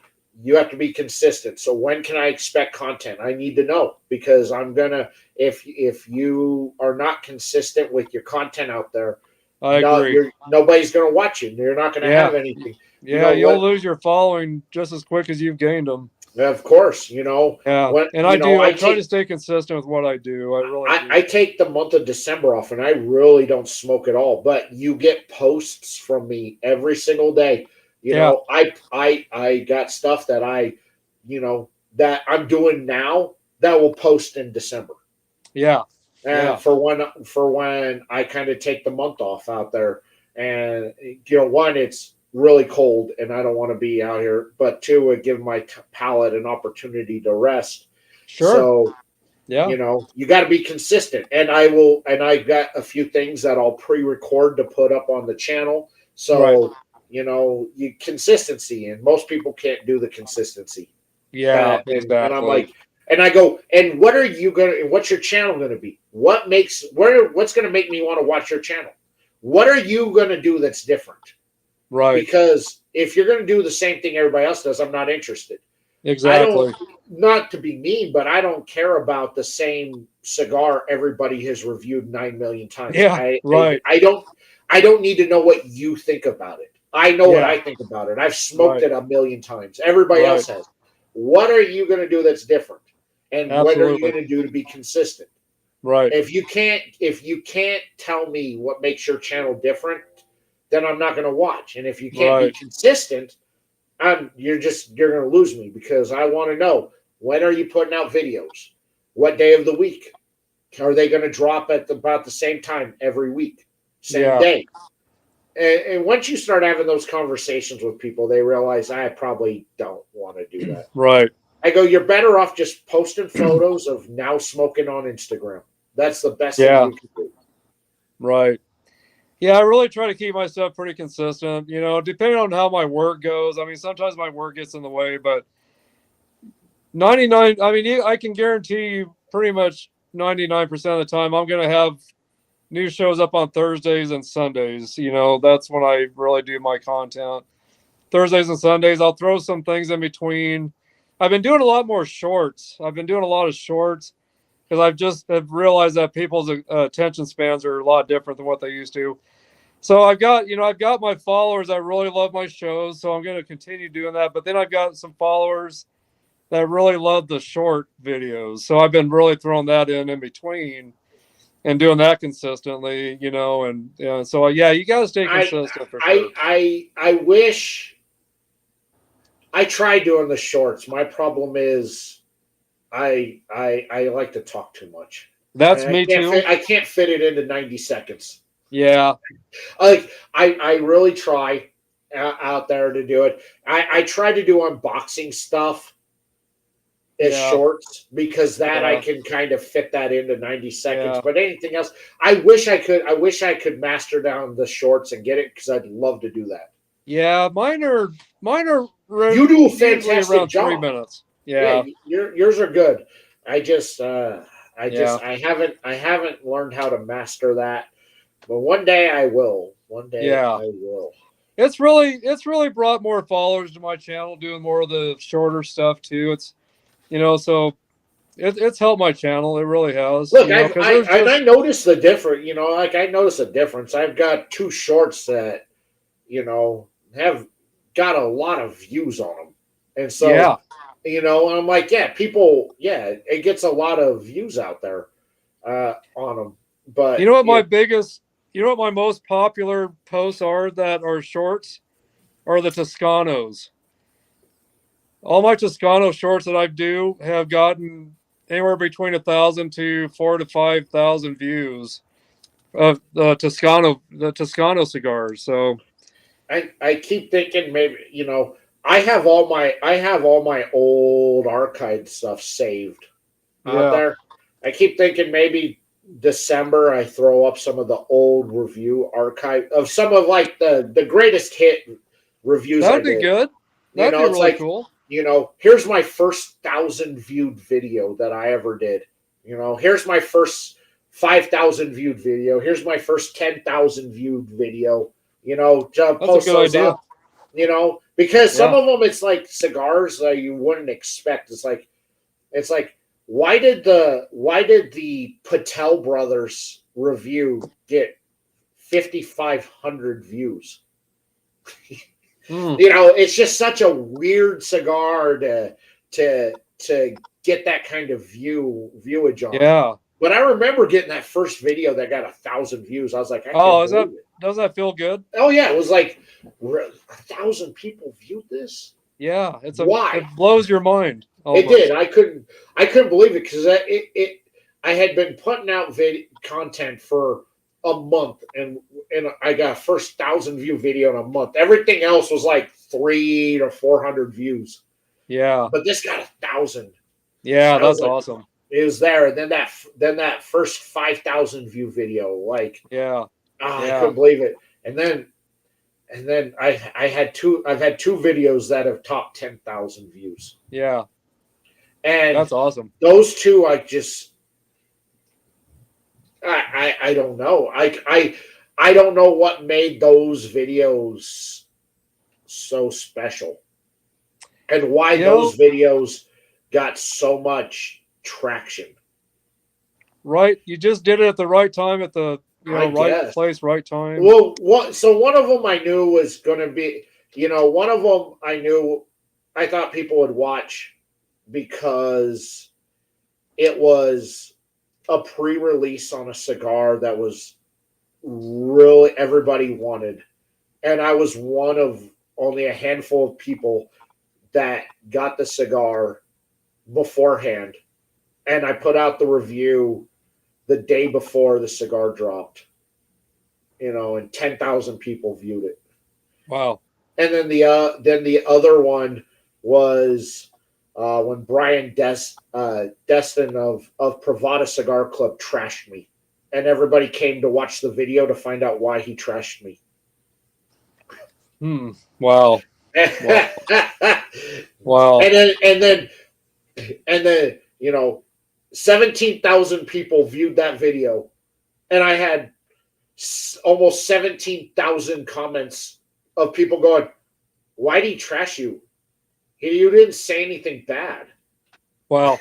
Wow. I'm like, why? Because I called his baby ugly by saying I didn't like the cigar. Wow. And so he publicly trashed me. Oh wow, man. And you don't ever have to worry about that with me by any means. I'll just let you know that. No, but and then he texted me an apology that was half-assed, going, "But on the bright side, I got you clicks." I'm like, well, first off, how about you apologize for trashing me because I didn't say anything bad. I didn't trash your cigar. I just said it wasn't for me. Right. And furthermore, I didn't tell people not to go buy it. I told them to go check it out. And I was honest by saying I think this is a cigar that people are either going to love it or hate it. There's not going to be an in-between. Right. And I encourage people to go to your website and buy it and try it for themselves. Wow. And you still found a way to trash me and call me a hack. Oh my gosh. Yeah, that just blows my mind. With you encouraging people to check it out for themselves and see if it's a cigar for them or not. I mean, I'd be happy with someone doing that for me, even if they didn't really like maybe a cigar I had, but still encouraging them to try for themselves. Different. I mean, everybody's palate's different. So just because I didn't like it doesn't mean everybody else isn't. I was like, right. I think you all really need to go try this cigar. I really do. I think you're either really going to like it or you're not. Right. I don't think there's going to be an in-between where you go, it was all right. I really think you're really going to like it or really not. I can understand why the people out there who really like it. But for me, the flavor profiling is not in my wheelhouse of what I like. Right. It's not a bad cigar at all. It's a good cigar. It's just not for me. It's not a cigar I would buy again. Right. But somehow I'm the bad guy because I Oh said I boy. didn't like it. What does it matter what I think? I gave an honest opinion. And then Yeah. you call me a hack and then go, oh, yeah, you're right. I was oversensitive to what you said, but I got you clicks. Yeah, thanks for the 17,000 clicks on my video and the 17,000 comments of people going, I don't know what you said wrong. Yeah. I So don't it know did why help he's you though. trashing you. Yeah. Oh, yeah, he put out this long post on Instagram trashing me. Wow. It's just like, it reminds me of when they put the parental advisory on albums, when I was growing up. The PMRC thought that would cause people to not buy these albums. Well, God, it raised up the sales like crazy with all the albums that had that Of course, that parental. it appealed to teenagers' rebellious side. Absolutely. You're saying that the lyrics in this are too much for my ears to handle? Well, now I got to buy it and find out for myself. Absolutely. Well, if this guy's helping you by doing this, maybe he needs to do it more often for you because it sounds like you're reaping the benefits from it. So, that was like 3 years ago. oh gosh, On that, that was right before I took the YouTube suspension for 30 days. oh And then I gosh, completely reformed my channel. And of course, happened to me once too. Yeah. well, you know, and then when my 30 days was up, Oh, that's a. YouTube had deleted all of my videos. Everything Oh, that was on there, they deleted. I've had. And I've had. but I saved every video I ever did. So I still have everything that I ever recorded. It's just, yeah.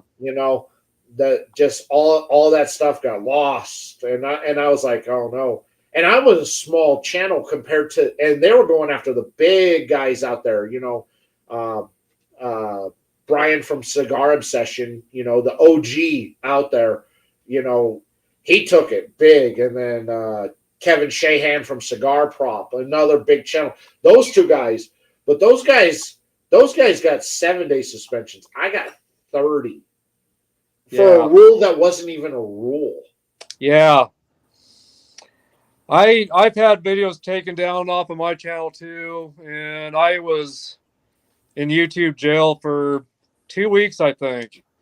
It was the longest 2 weeks of my life. I felt like I did a funny video after I did a little funny short video with AI. I was dabbling with AI and did this really funny video about how I came out of YouTube hell, or YouTube jail, but I called it YouTube hell. But and I got a ton of views on that. But I felt like that 2 weeks was the longest 2 weeks of my life where I couldn't do anything on my channel.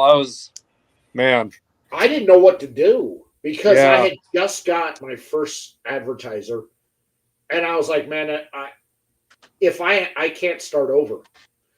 I'm done. I'm done. If this is how it is, I can't start over. That's about how I felt. And Kevin called me and he asked me what happened. And I told him, I said, this is what they're saying. And this is what they sent me. And he's like, do you have Rumble? And I was like, yeah. He spent 3 hours on the phone with me, walking me through setting up my Rumble channel and getting my content transferred over before he goes, YouTube's probably going to delete all your stuff. And I was like, I'm worried about that too. And he's like, nope.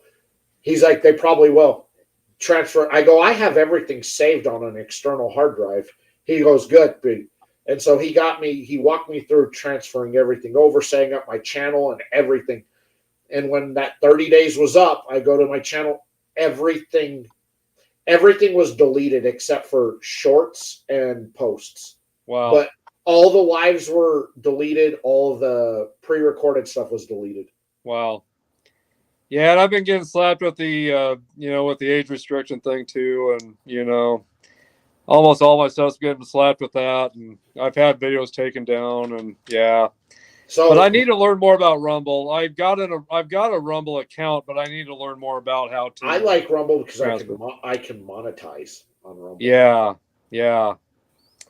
I'm gonna have to definitely learn more about Rumble. And I know I'm one of the few cigar content creators on Facebook and Instagram that monetizes. Yeah. Okay. I make more money for some reason. I make more money off of Facebook than I do off of YouTube or off of Instagram. I don't know Wow. why. They get the same amount of views and clicks and everything on it, but I make more on Facebook. Huh. How about that? I don't Wow. know how, but I know I'm one of just very few that is able to monetize. I don't know how I snuck through that crack, but Wow. Wow. you know what? I'll take my $7 to $10 a month that I make off of that stuff. Absolutely. They'll probably turn into more. They'll probably turn into more eventually, I would think, than just I seven don't or know. $10. So Well, I don't know. It's harder on Instagram because my content, I know I'm shadow banned on Instagram. I got in So trouble on TikTok a couple times too. That was I don't know. I don't I created a TikTok, but I've never put anything on it. yeah. I put a few things up, and I got in trouble for a few things I put up, so I kind of got discouraged with it and stopped really Yeah. doing much with TikTok. But I'm like, I don't, hmm, I've heard all the horror stories over there from the TikTok people yeah, wow, on there, and I'm yeah, like, I don't have time to post stuff everywhere. I just, yeah. you know, That's a lot with me. Yeah. It's just it's time, that keeps me from posting things on all kinds of different, platforms. But I'm working on that. I'd like to look do more just with to get mobile. just to get the stream set up. Yeah, It's an hour of my day in the on Monday mornings to get everything with the stream set up because I got to sure, set it up on the streamer, and then I've got sure, to go through it. I've got to do all the stuff over on the YouTube. Then I got to do all the stuff over on Facebook, and then I got to do all the stuff over on LinkedIn. To just get that so that it's ready to go. yeah. For Well, all the great viewers out there that are out there yeah, watching, yeah, for them, just so yeah, that they can see how everything works. yeah, I just don't have the time to deal with yeah. it. Well, just editing my videos is can be pretty time consuming too. That's why I So quit doing pre-recorded content. yeah, I just every now and then I'll give you a 5-minute unboxing video from one of the Cigar of the Month clubs. That's it. Other than yeah, that, I don't do pre-recorded stuff. Everything I do is live. yeah. No, and I want to do it more. I started a live show called Midnight Maniacs. It's a show where it allows me to get to know my followers better, and we discuss all kinds of topics, music, cigars. We discuss everything, even sports or anything sometimes. But I've done a couple of them. I'd like to do more YouTube live stuff. I'd like to do some more live stuff. So it's in It's the just, works. yeah, I just, the pre-recorded stuff. No, I mean, that's where YouTube slaps you around is on the pre-recorded. The I've lives, found out. they pretty much leave lives alone. Really? I've Okay. gotten, they've hit me on lives. All right, this is already age restricted. All right, it's age restricted. Yeah. But if they hit you with an age restriction after while it's already age restricted, means that they've shadow banned your video. You can't find Gotcha. it won't publicly pop up. You have to physically go and search for it through my channel to find it.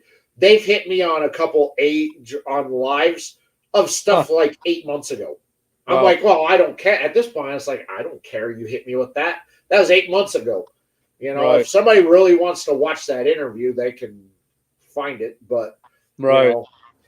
know, I'm like, nah, I'm good. They leave shorts. They leave shorts, posts, and lives. They pretty much leave alone. It's the pre-recorded stuff that they hammer I've people on. noticed. Yeah, So I've caught on to that. I've so caught on to that's that. why after that suspension was up, it's just been strictly lives. Wow. How about that? That's something I might consider doing more of the live stuff. You know, I may consider that, because if you go through my channel, I only have a handful of pre-recorded stuff. Yeah, I I've don't do a noticed whole that. lot. It's an unboxing video, Right. and or an ad. or a pre-recorded ad that I've done for one of my sponsors. Other than that, right. Wow. I just I'm I'll take considering that doing I'll more take that live stuff. hour in the Definitely. morning to set up everything, because then after that I don't have to do anything else. I just have to hit the go live button. Right. Right. Now that's a good way to go. Definitely. Yeah. But yeah, I'm gonna have to maybe consider doing more live. I do enjoy doing live shows. I do enjoy that.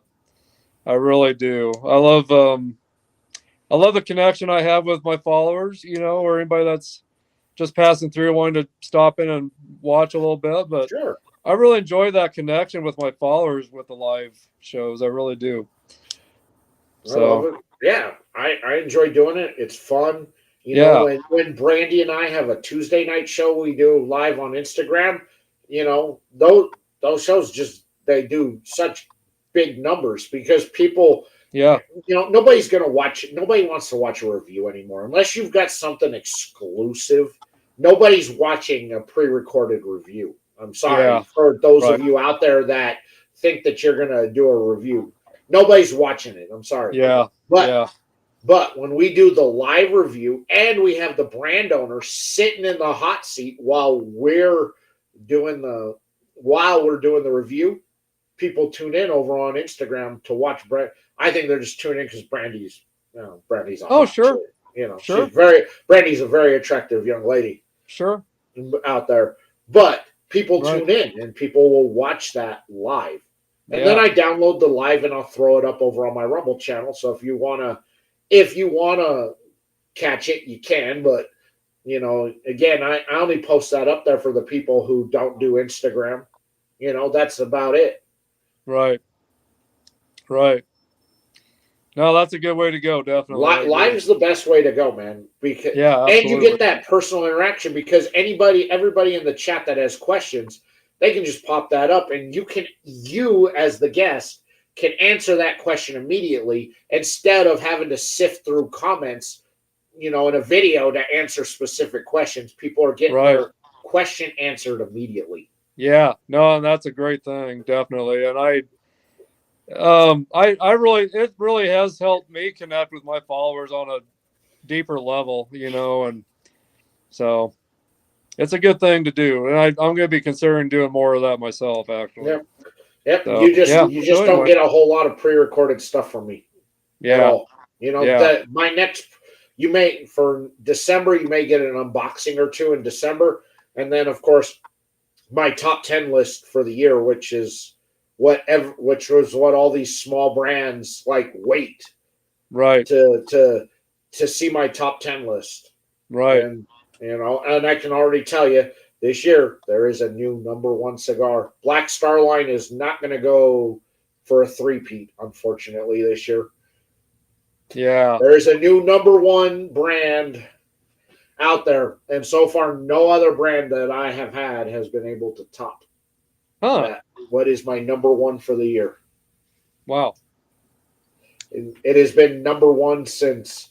It has been my number one stick since June. And what stick is that again? Can't tell you. You gotta You have to can't tell me. tune in. Nope. That's right. The first Monday, the last Monday of December, my top Okay. 10 list drops. Okay. So you will have to tune in All right. and see. So that way, in the comment section, I can answer the same question 5,000 times. Where do you buy these at? I've never seen these at the store. Did you watch the video when I said, don't write in the comments, I don't know where to buy these? I told you where you can find them in the video. Right. I gave you options. Yeah. Yeah. I've been there with you with that before.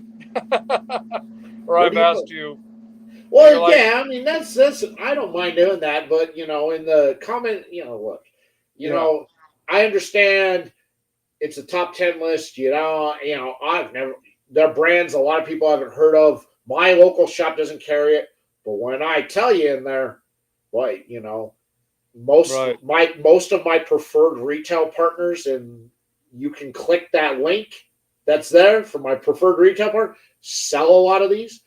even better, you can go to their website. You can type in that brand and go to their website. They got a store locator, and a lot of them sell direct to you. That's Sure. like in the first 20 seconds of the video. I tell this, but yet 5,000 people will write, "Where do I buy it? I don't know where to get these. I've never." Yeah. Go watch Yeah. the I know. first 20 seconds of the video again. Yeah. I know. I know what you're talking about. I don't know if you know, but I do these Boston Scally caps that I wear a lot of. I do Boston Scally cap reviews on my channel too, and I'll tell people, where to go get them and how you get them, and I'll still have people ask me in the questions, like in the comments, or like, where do you get those? I'm like, I talked about it. Yeah. This year, instead of writing out a comment, I'm just gonna write to every person that puts that in the comments. Watch the first 20 seconds of the video. Right. Because I'm gonna repeat the same thing I've said for all the years past. I know that your local shop may not carry these. Right. However, your best place for finding these cigars is going to be right. And then that's what I'm just going to write. Watch the first 20 seconds of the video. Yeah. Yeah. Yeah. Yeah. I know what you're talking about. I know. So, oh gosh. Man, I appreciate you coming on. Oh, me too. I wanted to let anybody know that, I do like to have musicians or, anyone that's into music to come onto my show, but I would really love to have anyone come on my show that wants to, discuss cigars, discuss music. You don't have to be in the music business or in the music world to be on my channel, but if there's anybody out there that would be interested in, coming onto my channel, let me know. Definitely. I will welcome anybody that wants to come on and do a show with me. So, yeah. Excellent. So, and just want to let everybody know that if you go to the Boutique Cigar, www.theboutiquecigar.com, if you put in Troy 5, you'll get 5% off your cigars. And if you sign up to the Boutique Cigar, sign up to the newsletter, you'll get a free cigar on your birthday, and you'll get 5% off of your cigars, and you'll get another 6% off in points. So it's a really good, it's a good site to buy cigars off of. It's if you use Big D15, you get 15% off your order. Yeah, so if you use that code, yes, you'll get 15%. You get more money. And again, so, I have no affiliate. I was going to bring that up also. Yeah, that's right. Of course, the Boutique Cigar is another one of my great preferred retail partners out there. Whether you're looking for name brand cigars or the custom blends out there. They do a fantastic job, and again, I don't get paid. I don't get anything from them out there, but they're just a preferred retail partner that I like to send people to. That's a terrific thing. Thank you for partnering up with TBC. Definitely. Yeah, I have a few great preferred retail partners that I recommend you go check out if you're looking at wanting to buy cigars, and of course, I have my promo codes in there, and my promo codes tend to get you a bit more off on your savings than other affiliate codes out there, because I'm not getting anything back. I'm not getting any kickbacks or anything back from any of these preferred retail shops. I'm just so I'm willing to since I'm not getting any kickbacks on that, I'm willing to pass those savings on to you for better savings. Right. Yeah, that's awesome. Before we end this, I was going to tell you my Smoke and Metal podcast that I do, where I discuss, where I pair an album and a cigar together. The Leaning House Fine Cigars in Pittsburgh picked up on that. Every Thursday night, they're doing albums and cigars together. They're letting people bring, whoever goes to hang out in their lounge, they can bring an album in and listen to it, and they have discussions over it. So I thought that was really cool. They kind of are starting to do that. And then over at the Deadwood Tobacco Company, they're starting to do that now too, where they're having album nights with cigars, and all that. So I hope I think I had a part in that, I want to say, but I don't know for sure. But Ah, I just want to say, I think that's a great thing if anyone gets any ideas off of what I do, and I'm definitely open to anyone taking any ideas I've got and trying it for themselves. My buddy Jacob Lee over in South Dakota, he's got a YouTube channel called Jake Not From State Farm, and that's the channel, but his show's called Jake's Music State, and now he's starting to pair music and cigars together as well, and so I'm glad people are getting some ideas, from this channel and trying some things for themselves, so. But I've sure been enjoying this tonight, and guys, make sure you check out my YouTube channel, Harper Cigar Lounge, as well as my Facebook group page under Harper Cigar Lounge as well. A lot of cigar and music content, a lot of it. So if you go down check it into out. the description, I got direct links to everything Troy down there, so you can connect with Troy on social media, his Yeah, I'd YouTube love to hear channel. from you guys. Everything is there. I made it easy for you to find Thank Troy. you. Yeah, I'd love to hear from some of you guys out there. I really would. I'd love to hear from some of you guys, All and right. I'm one to communicate back pretty quick, so reach out to me and let's talk sometime. So Excellent. That's it for tonight, guys. Thank you all so much for coming and hanging out, man. You guys in the chat crushed it. Thank you all. And no show next week because I will be returning from Dallas next Monday. So you will just have to just deal with me being gone. I'm sorry. I'm sorry out there, but we'll be back on the 17th. Dwight Newton from Mount Olympus Cigars will be joining me. I'm excited to have him on and smoke. I'll make sure I tune in on that. Mount Olympus Cigars are fantastic, and he's a great dude. He's like 7'12", so he's a huge dude. Big dude out there. But I'm excited to talk to Dwight, and we only have 2 more shows left until there are no more shows for the rest of the year. You'll have to wait back until January. Okay. After that, so only 2 shows left for the year. So that's it, guys. Thank you all so much for hanging out. If you're going to be in Dallas for Dallas Smoke Fest, please hit me up. I'll see if I got some time. We can link up and have a smoke together or something. Other than that, take care. Be safe out there. Thank you, brother. Thanks for having me on. And as always, everybody,